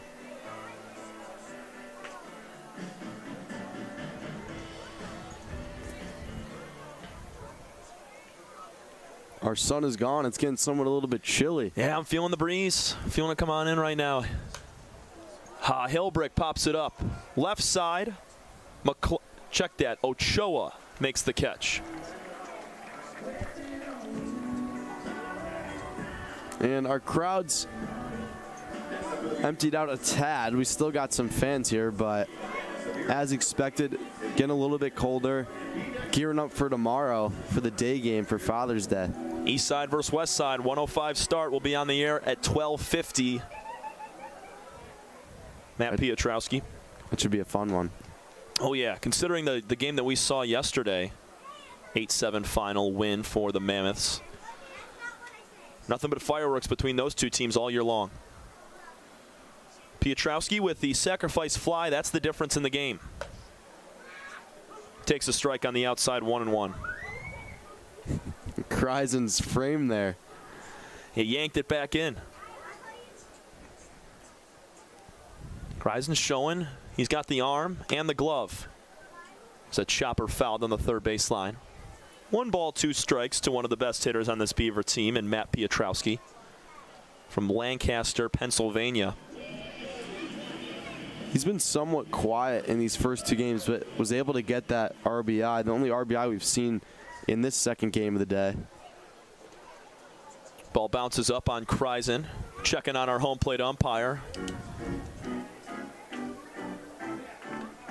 2-2. Leadoff man Hilbrick was retired on a pop out to third. The Beavers doing a nice job of shutting out these Unicorns right now. Here's a fly ball to left field, hammered by Piotrowski. Going back, Smith. That ball's gone. Piotrowski made the game 1-0. He now makes it 2-0 Beavers with a solo jack to left field. Great piece of hitting there, and Beavers just looking for that. The past 2 games, they've been looking for it somewhat throughout the whole season. They get it there. Like, it's got to fire up the dugout a little bit. Take a 2-0 lead. You can close this one out, no problem, if you can just buckle down.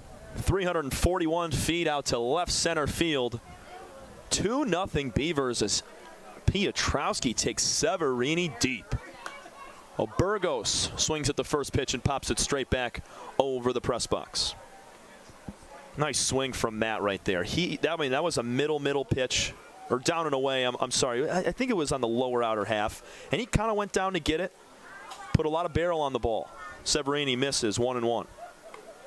One of the best hitters in the USPBL, and you'll be hearing his name a lot as the season progresses. Oh, yeah. I guarantee that. Sac fly his first at bat, a home run his second time up. Doesn't get any better than that. 2-1 now to Burgos.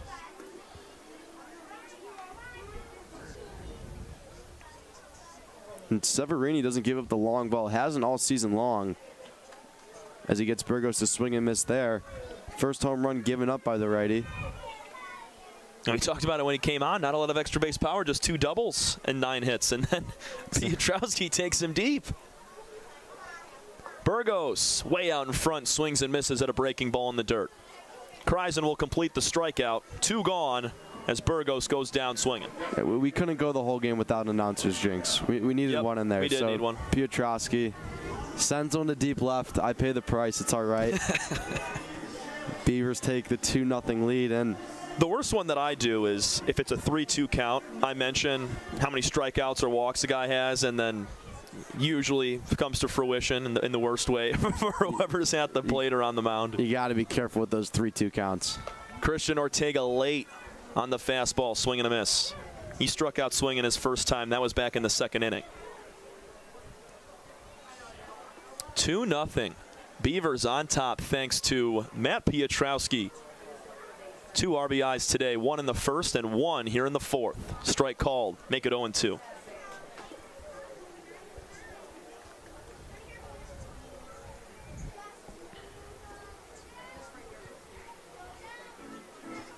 Time called at the plate by Ortega. He needs an extra second.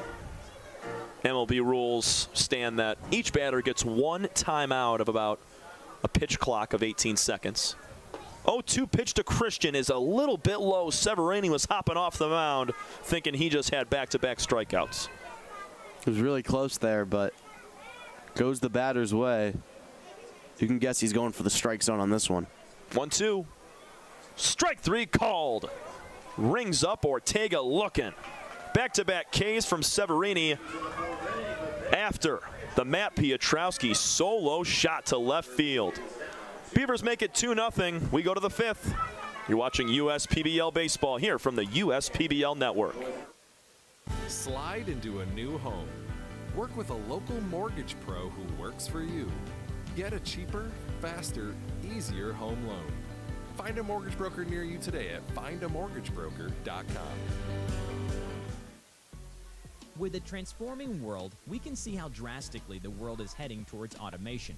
And so, we need 24/7 surveillance and security systems for our homes and businesses to avoid any theft or breach of privacy.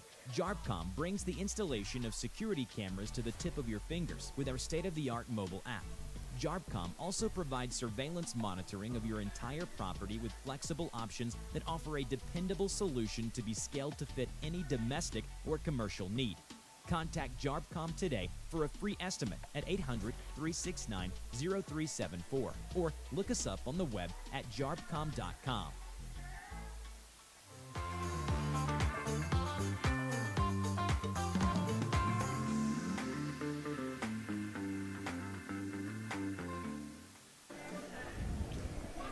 Fans sticking around for the final 2 frames of action in Game 2 of our doubleheader from Jimmy John's Field.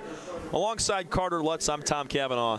It's been a good day of baseball, not a ton of runs scoring, but our first long ball of the afternoon with Piotrowski going deep, and he's been awesome in this game. Both RBIs, and that's the difference in a 2-0 game. Jonathan LaGuire-Cruz is your new man on the mound for the Beavers in their pinstripe unis. Yeah, for LaGuire-Cruz, this will be his 6th outing of the year.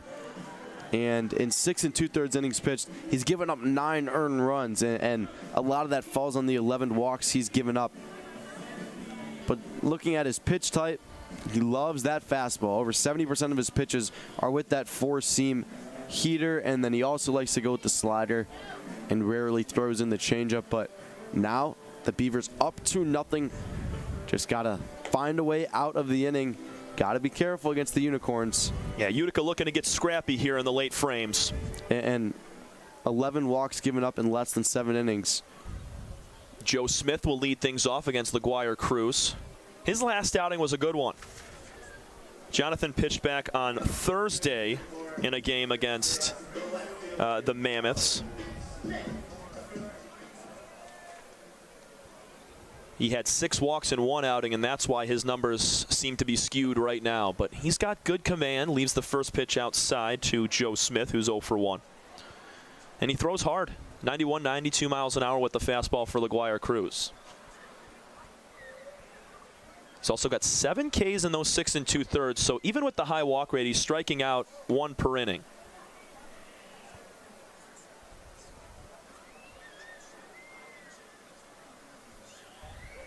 Yes, sir. 1-1 from Jonathan. In the dirt, kicks away from Torres.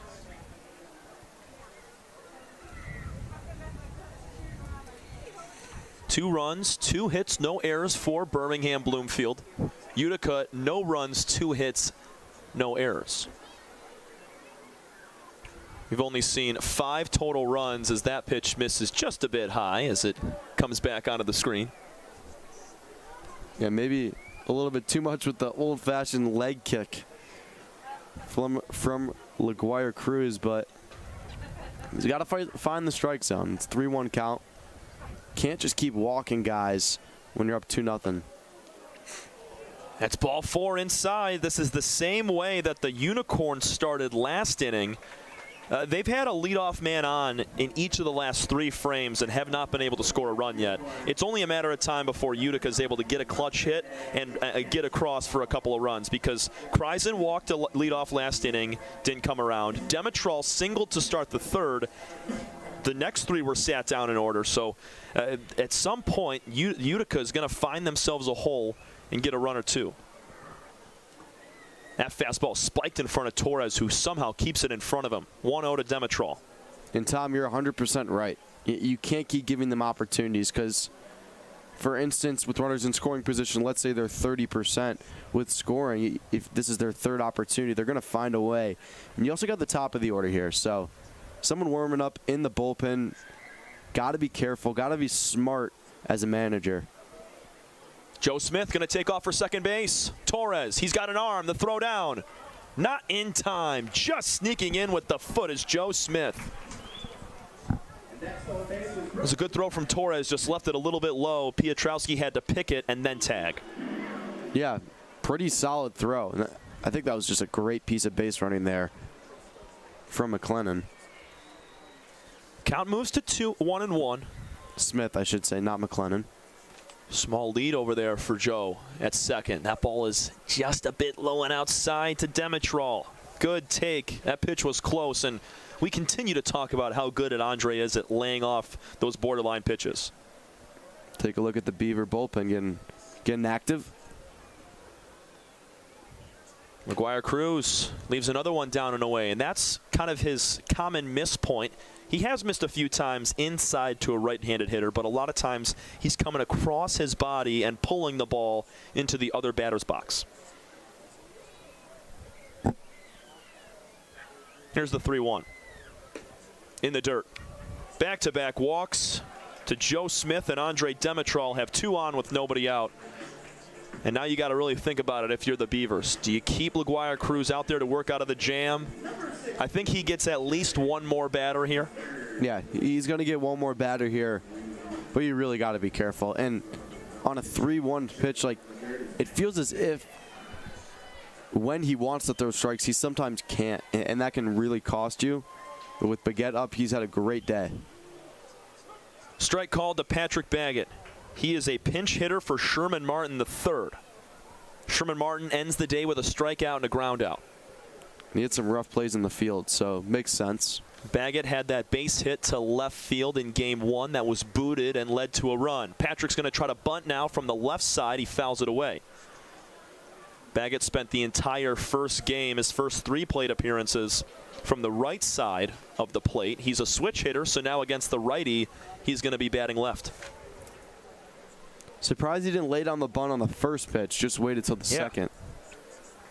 Maybe the signs were different or just didn't like that first one to go after, but he didn't even show on that first one. And it feels like that was why he was put in the game. Here's the 0-2. In the dirt, Torres can't find it for a moment, and both runners will move up. What a stop from Max McLennan at third base to keep that ball on the infield. Joe Smith picks up third on the wild pitch. Down to second goes Demetrol, but that could have been a lot worse. Looking back at this game, depending on the score, that might be a game-saving play. Yeah. And not good judgment there by the catcher, Torres. You can't throw that ball straight up. You have to hold on to it, especially when it's a bouncing ball where the runner was clearly going to make his way to third. But so Baggett will be awarded first base. I can't tell if this was a catcher's interference. No, I think they're just putting him on base. Oh, he was hit by the pitch. Interesting. And that's where head coach of the Beavers, John Dombrowski, will make his way out onto the field. It didn't look from our angle. Did you think that it got a piece of Baggett? I was looking at Smith speeding his way from second to third. From my angle, it did not seem like it. There was a conference between our umpire crew at the center of the infield, and they just awarded Patrick first base. And it looks like the head manager for the Beavers isn't going out there to make a pitching change, but talk to the umpires, and he'll make his way back to the dugout. So, yeah, I thought he was going out there for probably maybe both reasons, and definitely to argue about this call right here, because originally there was no dead ball call from our home plate umpire. They let the play transpire and throw down to third base as both runners move up, and then 30 seconds later they go, oh, hit by pitch, and it might have got a piece of Baggett right there. They just had to talk it over, the umpire crew. Austin Ochoa takes a first pitch fastball at 91 up near the temple. He turns out of the way. 0 for 1 with a walk today for Austin. This could be a massive swing right here. You got to really buckle down defensively if you're the Beavers. Ochoa was 2 for 2 with a hit by pitch, and he's hit again. The Unicorns cut the lead in half. with a hit by pitch with the bases loaded. Joe Smith scores. Yeah, and here comes a pitching change. Shocked it did not come the at-bat before after the bases were loaded. I can agree with you there. I thought they would pull him right there after back-to-back walks and a hit by pitch, and now it's back-to-back walks and back-to-back hit by pitches for Jonathan LaGuire-Cruz, and the bases are loaded with nobody out for Utica. This may just be a talk on the mound and not a full pitching change. I mean, the biggest part of this league is development and recognition. And what I mean by that is these guys being out here recognized to move on to the next level into minor league baseball, but also just to develop their game at a professional setting. So I find that even though you do want to win the ball game and you're clinging to a one-run lead, it's more beneficial to keep a guy like Jonathan LaGuire-Cruz in this game right now, to try to work out of a jam like this, face some adversity, force him to stay in this game and throw strikes. If it doesn't work out and a few more walks occur, okay, fine, then you can make the move. But I don't like a short leash on a lot of these pitchers when they struggle, because they have to learn how to work out of situations like this. Completely agree, and this is quite the situation to have your pitcher in. Good pitch there. Jared Weber cuts and misses. And he was hunting that first pitch there, which I find intriguing considering LaGuire-Cruz has thrown 2 or 3 strikes all inning. 0-1 to Weber. Fouled out of play. Make it 0-2. And you mentioned, developmental strategies, what you're going to do. And if the pitcher is able to get out of this inning, you got to think of what that can do for his confidence going forward. And that falls right into the developmental factor. Here's the 0-2. Swing and a miss. 3 pitches sends Jared Weber down swinging. A big out for the Beavers with 1 gone with a 1-run lead. Bases juiced. That's how you get one going. Oh, yeah. 3 pitches, strike 3. And much more command after a quick meeting on the mound. Maybe hope to see that before, the at-bat before. But nonetheless, can't reverse time. It's 2-1. They got to find a way to get out of this one. Ground ball could end the inning. There's a pitch a little bit low to Ethan Kreisen. He's 0 for 1 with a walk today. Ethan has also thrown out a runner behind the dish. 1-0 from LaGuire-Cruz. Half sword swing out of the hand of Kreisen makes it 1-1. That pitch just continued to ride high and in towards the helmet. He couldn't hold up.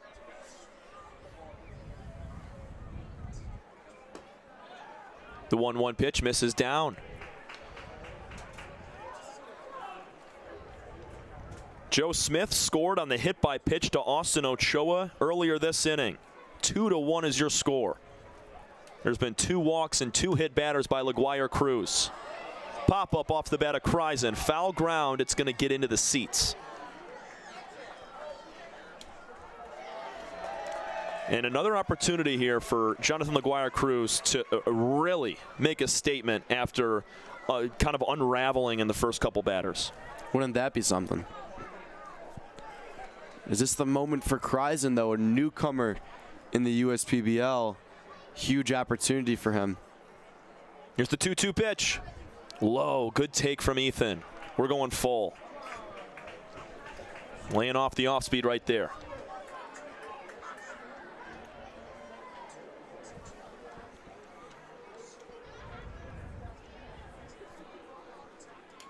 Ball 4 on a fastball above the glove of Torres. Kreisen walks, and we're tied. Just like that. And here comes the Beaver manager to get the pitching change. Yeah, now you got to make the move. I love the bounce back, striking out Jared Weber, and you had Kreisen on the ropes. One more pitch, and it could have changed the entire inning. And he left the fastball a little bit high. Jonathan LaGuire-Cruz walked 3, hit 2 batters, leading to 2 runs for Utica. They have the bases loaded with 1 out. We're going to step aside as we have a new man on the mound. We'll get you the numbers on both when we come back. 2-2 tie in the 5th inning between the Beavers and Unicorns from Game 2 of our doubleheader. The Dave & Buster's method is designed to help you unlearn adulthood and discover the funner you hidden within you. The you that doesn't think about adult things and stuff. Ashley, I don't want to hear anything about your car registration when we're at Dave & Buster's. Okay. The you want to be. Let the Dave & Buster's method illuminate you. Begin the method today with 5 free games. You know you want to. Fifth Third Extra Time helps you do you better. So kick back and relax. You have extra time to avoid overdraft fees. Fifth Third Extra Time. This is banking a Fifth Third better. We're the financial champion of Michiganders. Whether you're a goal getter or dream chaser, an empty nester, or up-and-comer, anyone in Michigan can bank with us. Michigan Schools and Government Credit Union.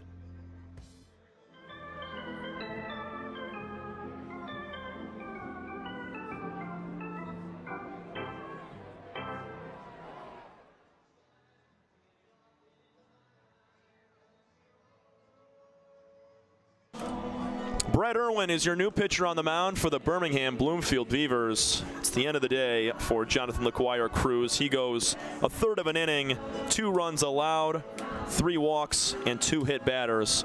Brett Irwin in just his second appearance, trying to keep this game tied. Yeah, first time we saw him in the USPBL. Did what he needed to do, got out of a little over an inning and 2/3 to be specific, and he walked 1 batter, struck out 2. No hits given up, so the bases loaded. Beavers need it. They need to get out of this inning, hang on to a 2-2 game, and see if they can take a lead in the bottom of the 5th. But we're right now in the top of the 5th, and the Unicorns have a chance to pull off a comeback. Irwin going to throw mostly a 4-seam fastball and slider. Also has a changeup and a 2-seam fastball. Relies on that slider mostly.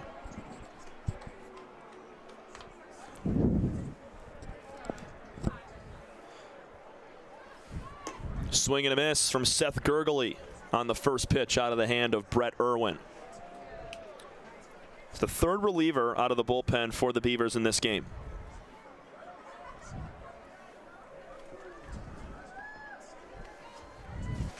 Bases loaded with just 1 out. 2 runs already scored by the Unicorns. 0-2, a big golf swing there from Gurgley. 0-2. That was a great pitch.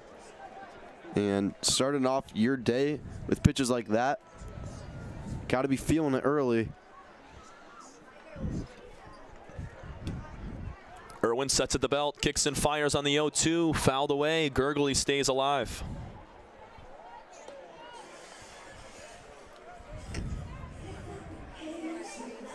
We talked about it at the top of this inning, Carter. You could not avoid these Unicorns if you continued to put them on base with the free pass. They just have 2 hits tonight, but they have stranded 5 base runners, so a lot of free passes. As Gurgley fouls this one down the first base line this time.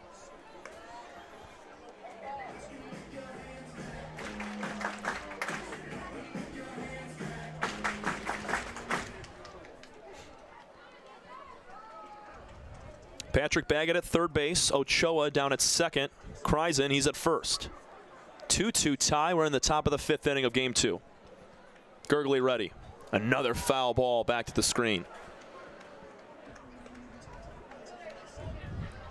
Thanks for the reminder. It's been a long one, so I'm glad you said something. Outfield, playing relatively shallow. Perez in center, he's a few steps in. Same thing with Malik Bolin out in left field.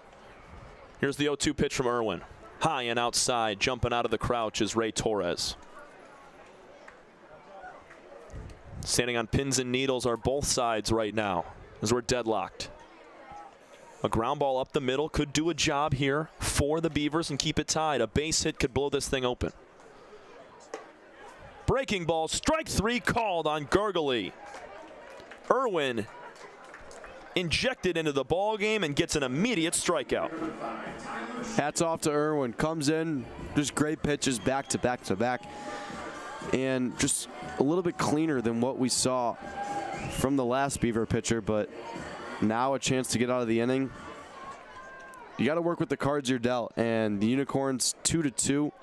They've tied it up. The Beavers hoping for a different outcome, but it's not over yet. Here's a line ball fouled on the third baseline off the bat of Tyler Shin. A couple of balls put in the air for Shin today. Pop out to the shortstop and a line drive out to center field. That's a huge strikeout.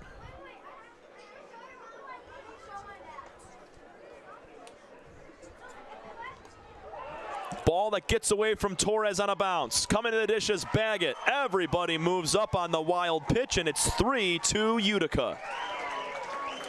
Right when it looked like the Beavers were going to get out of it tied up, a wild pitch to Tyler Shin. The Unicorns do what they do best here in the fifth, and they find a way. Now up 3-2. They didn't do much in this inning to get this lead. They just hung in there and played small ball and took walks, infield base hit. And there you go.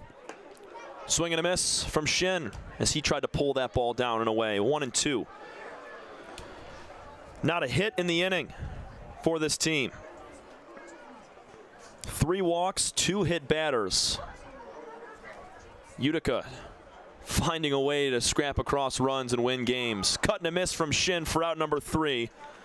So the side was struck out entirely from LaGuire Cruz until Brett Irwin. Irwin strikes out the last 2 hitters, but gives up the tie game with a wild pitch. When we come back, the Genesis Credit Union take me out to the ball game at the break. Bottom of the 5th in just a moment. It's 3-2 Utica over the Beavers.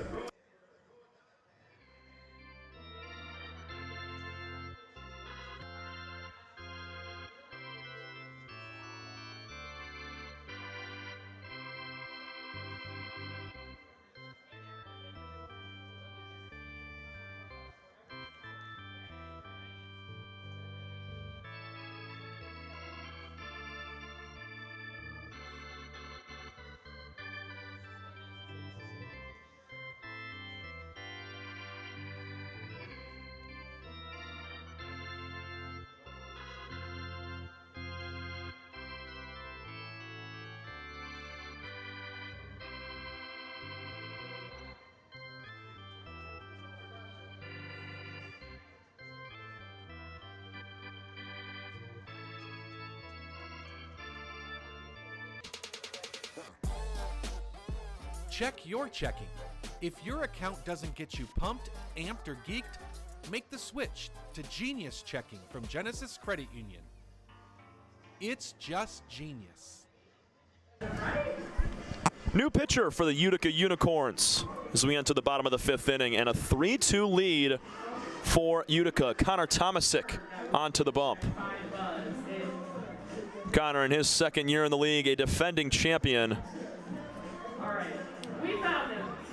9 hits allowed in 9 1/3 innings. He's got a 2.89 ERA, a 1-0 record, making his 9th relief appearance.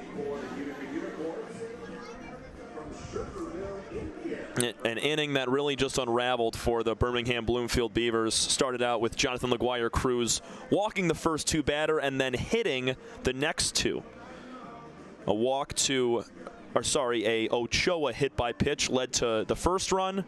Kreisen was walked to drive in another one, and then a wild pitch from Brett Irwin, who came in relief of LaGuire Cruz, gave the Unicorns a lead to score Patrick Baggett. Irwin looked so good in that first at-bat. Hate to see him give up the game-leading run for the Unicorns, but you never know. You never know, especially in the USPBL, and the Beavers could string together some hits and tie this one up. They still got an inning, or 2, I should say, to work with. Malik Bolin. He'll take a first pitch fastball high and inside.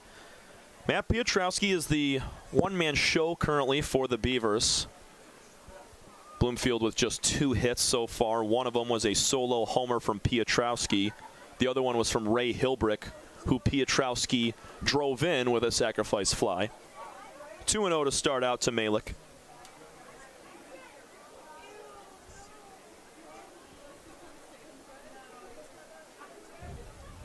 Tomasic's 2-0 pitch is fouled away. Connor going to mix up a few different pitches, 4-seam fastball, changeup, and slider. Mostly relies on that changeup for his off speed. We'll throw the slider from time to time.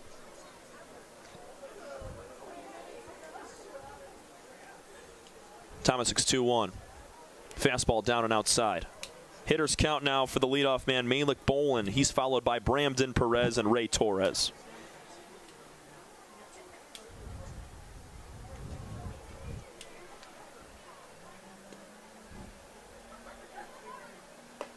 Half swing, yes he did. Full count. That was another one of those fastballs riding high and in on a right-handed hitter where they go to swing originally and want to hold up. We saw Ethan Kreisen do that earlier in the ballgame. The 3-2, strike three called. Upper outer corner gets Bolin looking. Good start for Tomasic, one gone. And that ball moved right into the strike zone, got the outer edge. Great pitch. And the Unicorns rallying in this game. Big time win if they're able to close it out. Can really help the self-esteem of the team coming back down 2. Strikeout swinging for Bramden Perez. He'll cut and miss at a first pitch. A little bit outside the zone. Unicorns have been relying on their pitching staff, and it's been great. We saw Severini give up that one bomb, but other than that, Kreisen, he just gave up one hit that led to a run on the double. Everything else has been really solid today, even dating back to Game 1 for Utica.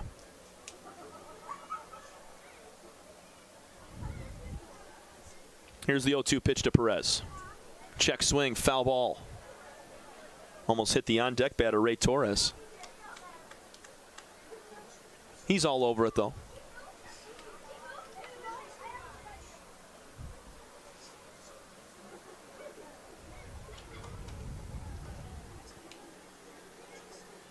No 2 pitch. Swing and a miss. Tap foul into the glove. Rather, either way, it's back-to-back strikeouts for Tomasic. And the Unicorns off to a great start here in the bottom of the 5th inning. And he's got full command at the moment. The Beavers just feels like the energy is completely shifted, Tom.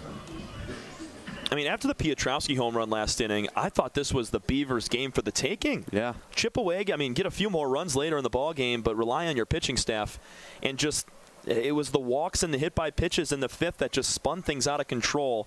You'd love to have that inning back, but these Beavers are going to continue to fight. They're down to their final 4 outs in yet another one-run game where they're trailing late. Here's the 1-0 to Torres. Swing and a miss. Connor Tomasic right now is, I mean, he's throwing it. 91 miles an hour with a lot of movement. Yeah. Tons of confidence from the bump. He will be fired up if he can get out of this one. The Michigan State alum looking to strike out the side. Torres takes strike 2 on the outside corner. Another really good-looking pitch. Down to their final strike of the 5th. Tomasic sets at the belt. Deep breath. Kicks and fires on the 1-2. It's outside and high. Just a quick reminder, folks, tomorrow, Father's Day, 1:05 start. Coverage starts at 12:50 between the West Side Woolly Mammoths and East Side Diamond Hoppers. The 2-2 pitch. Strike 3 called on the outside. Connor Tomasic, how about it? In the 5th inning, strikes out the side. That's 5 straight strikeouts for Utica pitching dating back to the 4th inning. We go to the 6th, a 3-2 lead for the Utica Unicorns over the Birmingham Bloomfield Beavers. We'll be right back. First State Bank is a locally owned and operated business. We're part of your community. At fsbcares.com, you'll find ways that we're making a difference by featuring locally owned and operated businesses, providing access to helpful financial resources, and engaging with community. FSBcares.com is part of our commitment to the neighborhood because strong neighbors mean stronger communities. Where good neighbors do great things. Member FDIC and equal housing member. Fifth Third Extra Time helps you do you better. So kick back and relax. You have extra time to avoid overdraft fees. Fifth Third Extra Time. This is banking a Fifth Third better.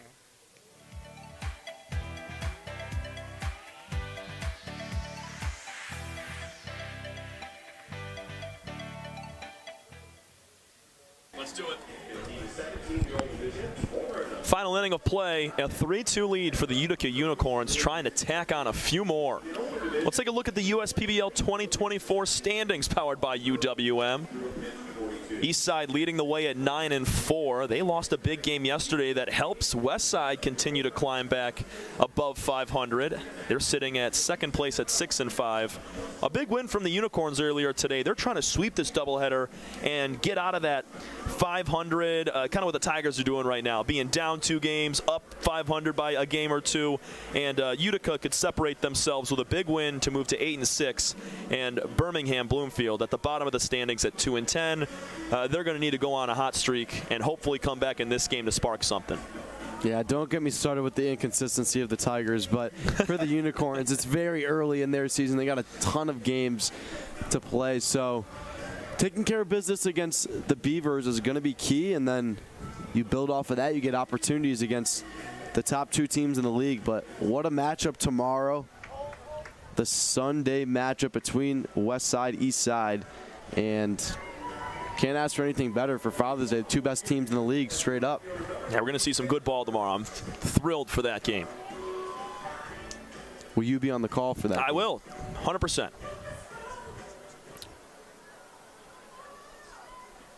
Brett Irwin is back on the mound, and the first pitch to Sam Baduras is laced up the middle, gloved backhand by Piotrowski. He has no play to first. Infield hit for Sam Baduras, his second of the ball game. And Piotrowski tried to go Derek Jeter-esque on that jump throw, and he's smiling because he knew he wasn't pulling that one off. But he was just too deep. Maybe if he catches it on the first base side of second, the right field side of second, he's got a chance, but he was all the way behind the bag on the outfield grass. Still a nice hustle play to get there. Baduras trying to steal second. The throw is a little bit to the third base side of second, and in safely is Sam with a stolen base.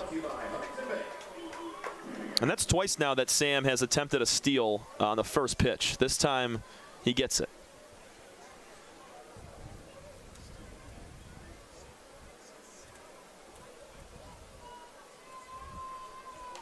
Here's a bunt attempt from Joe Smith. He pops it back up to the screen, 1-1.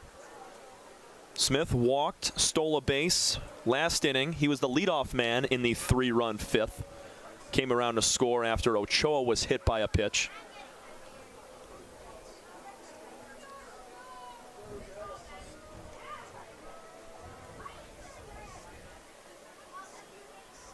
Here's the 0-2. Slider down and away. Irwin misses with that one. I like that pitch selection on the 0-2. Go away. Don't give them anything to hit. And never know what they could chase at. Got to make sure it's in range for the catcher, though. Good lead at second for Baduras. This ball's going to get past Torres. Ricochets off the padding, but in safely to third goes Sam. And there's your call right there. That's why you don't throw that pitch sometimes, but just mishandled by Torres. Yeah, it just got a little bit too far outside his body. And the lateral movement to move over there and block it up just didn't get there in time. It's a quick pitch from Irwin, and the infield is now in for the Beavers. Smith looks at strike 3 on the corner. Dotted up fastball at 92 from Brett Irwin. Takes the air out of that at-bat from Joe Smith. One gone with the runner 90 feet away. Smith didn't like it, but that was the right call. And a nice bounce back there for the Beavers. They move the infield in now for Dimitral, a guy who hits for contact just as good as anyone in the league. 1 for 2 with a walk and a run scored today for Andre. Takes ball 1. That pitch in and out of the glove of Torres.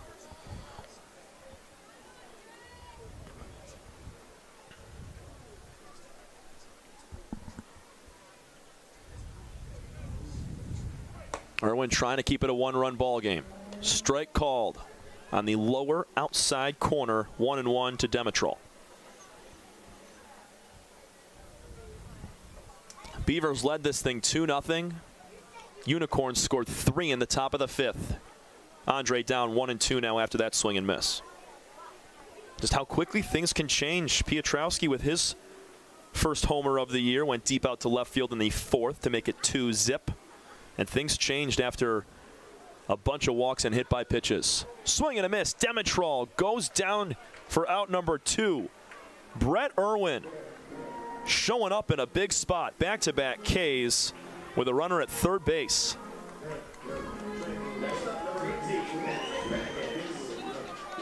Patrick Baggett will now bat for the second time in as many innings.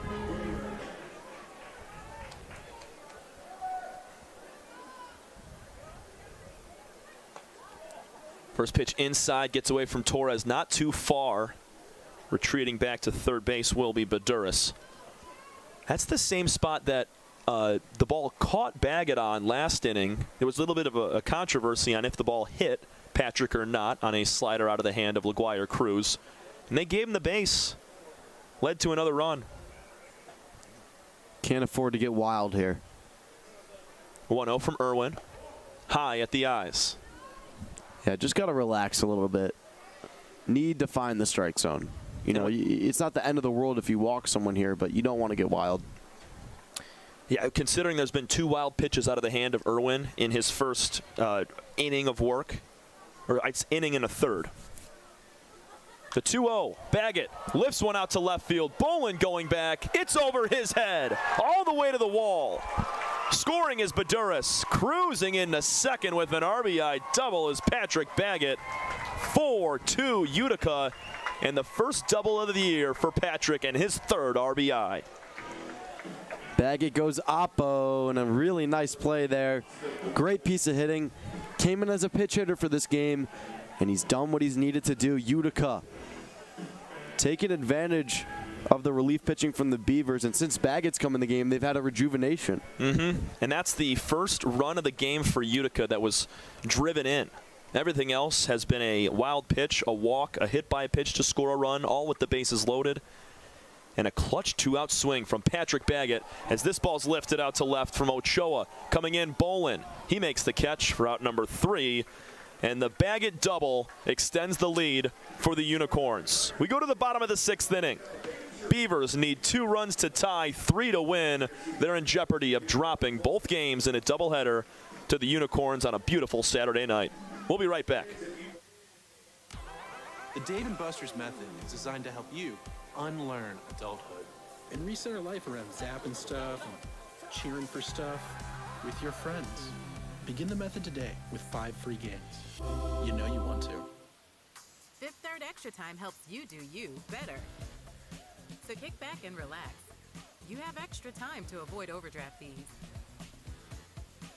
Fifth Third Extra Time. This is banking a Fifth Third better.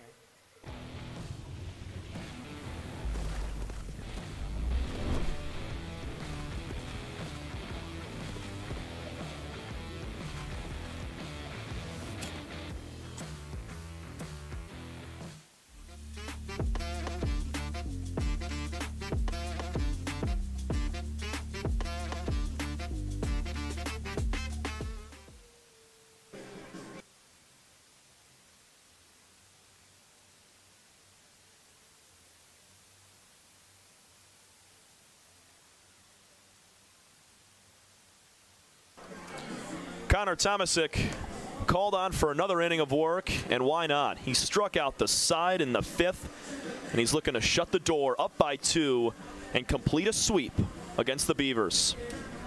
Yeah, he looked really good in that last inning.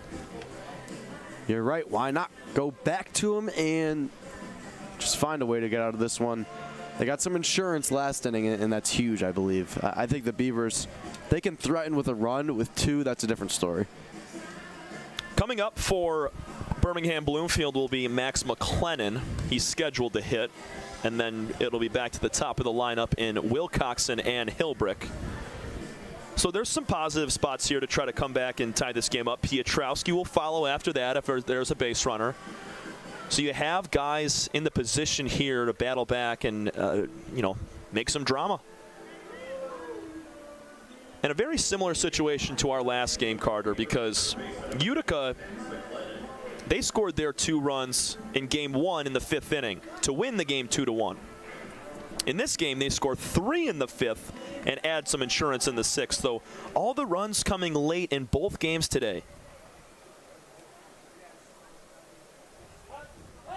McLennan flied out to right field his first time. Takes a ball. You can hear the fans that are still here pretty loud and clear. Oh, yeah. It's a Saturday night, baby. You got to be. 1-0 from Connor.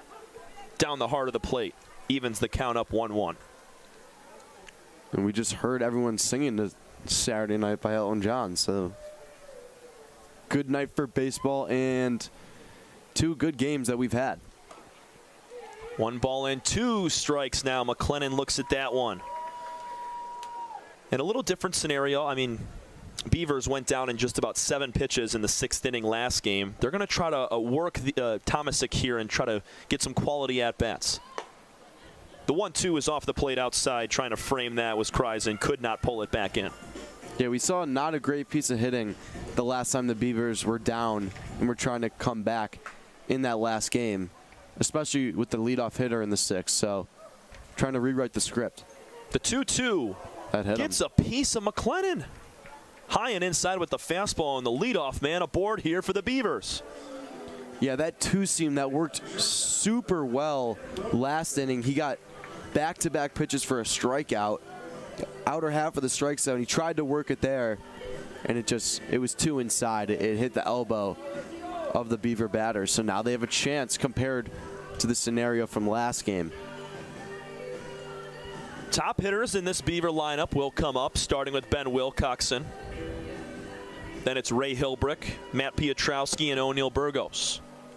Piotrowski is responsible for both runs on the board today for the Beavers. A sac fly in the 1st and a homer solo shot in the 4th. It was 2-0 Beavers up until the top of the 5th inning, where Utica scrapped together 3, all on free passes. Wilcoxon's 0 for 2 today. Takes a first pitch fastball outside. And we saw a large leadoff there on first base. I don't mind a steal attempt here. Not at all.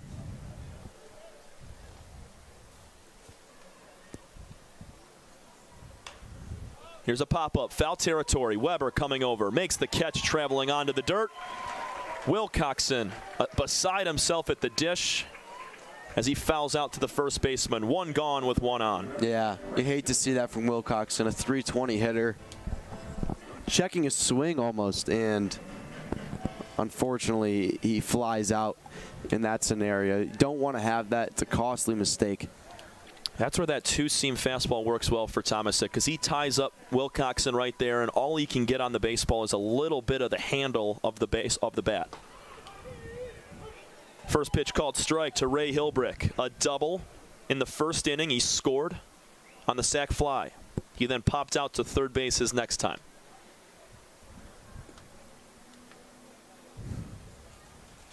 Hilbrick with extra base power. We've already seen him do it in this game. Tomasic will step off and reset.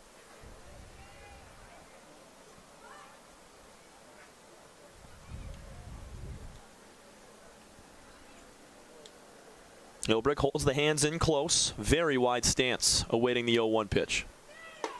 Cut and a miss. Challenge fastball on the inner half. 92 miles an hour. Tomasic continues to peak with those velo numbers. Let's not sell ourselves short. He's going for a home run here. Yeah. He was swinging with all his might there. You tie this up with 1 swing, tying run at the dish. The 0-2 misses tight inside. Piotrowski looming on deck. Barring a ground ball double play, we will see him in the inning. Here's the 1-2 to Ray. Tap foul in the box right by Kreisen.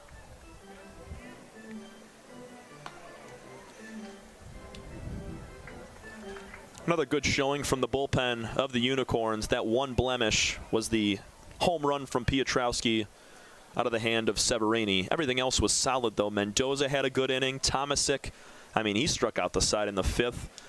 And he retired his last hitter, even though he had that hit by pitch to McLennan to start things. Everybody's been good for the Unicorns today.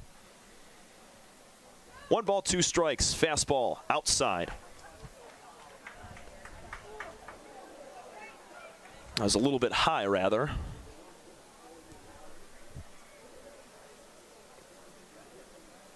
McLennan a small lead at first base. Nobody holding him on. The 2-2. Swing and a miss. 4th strikeout for Connor Tomasic, and a big one to leave it up to Matt Piotrowski with 2 gone in the 6th. Love the energy from Tomasic. He knew it. He was waiting, and you could sense it. Gets him off the 92 heater. That's how it's done as a closer. And he looks sharp. Tomasic has 1 start this year. He has been in relief in this type of situation all year long. Piotrowski lasers a baseball foul. A sacrifice fly and a home run for Matt today, accounting for both runs. Turning into one of the best hitters in the league and one of the best on this Beavers team, along with Ray Hilbrick and Burgos. Here's the 0-1 pitch. Strike 2. Upper outer corner. We might be seeing Tomasic start a game soon with the way he's pitching right now. He started, I think, it was 3 weeks ago. Did not go long, but they rely on him, head coach Jim Essien, in the bullpen. Beavers down to their final strike as time is called at the plate by Piotrowski. This is the guy you want at the plate, no doubt about that. He's responsible for both runs the Beavers have today, or in the second game, I should say. McLennan ready. The 0-2 misses. Misses by about a millimeter. Yeah, not by much at all. Seriously, a millimeter is right. McLennan, I thought he might start to take off there with 2 strikes if he recognized the swing from Piotrowski. Tomasic, the 1-2. Swing and a miss. 5 strikeouts in the final 2 innings for Connor Tomasic, and that closes the book on a Utica Unicorns doubleheader sweep on a Saturday night. Textbook, and the Unicorns close it out. That is how you close a ball game. Unbelievable, really. Come from behind win for Utica. They trailed 2-0 going into the 5th.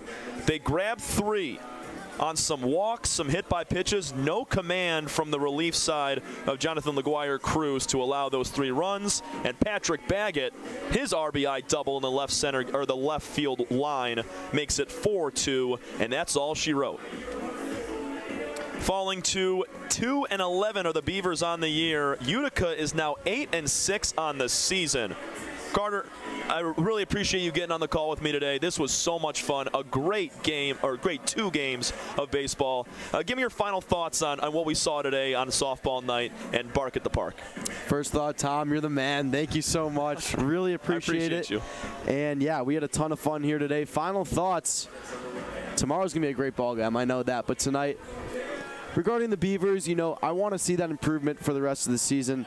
I will be here watching up close and personal, but they have some things they can take away from today. And the Unicorns, it'll be super interesting to see how they compare to those 2 other teams that are on top of the standings right now. Can they hang around? Can they not?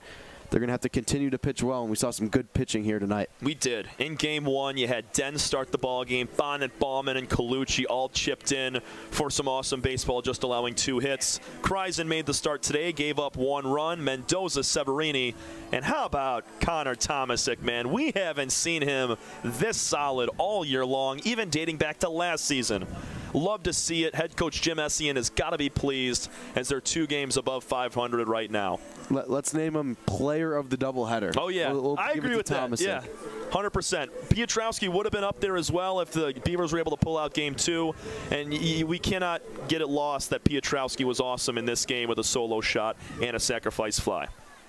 That's going to do it for us here at Jimmy John's Field. I want to take a quick second to thank our entire incredible crew that made our broadcast possible today. Our director, David Forrest, cameraman Jackson Bickers, Shane Sellers, Dominic Minchella, Carter Lutz, to my right, myself, Tom Cavanaugh, and a big thank you to Devin Wiles, to my left, our lead baseball analytics intern. We would not be able to provide the stats and the knowledge to you without him, and we really appreciate all the work from our producers, our directors, all of our cameramen.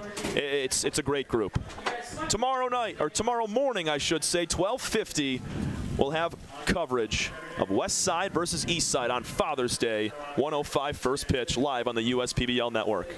One more time from Carter Lutz, I'm Tom Cavanaugh. Your final scores today: 2-1 victory for Utica in Game 1 of the doubleheader, and in Game 2, Unicorns win 4-2 and sweep the doubleheader on a beautiful Saturday night. Thanks so much for listening, everybody. Have a great rest of your night. We will see you tomorrow. You're watching USPBL Baseball.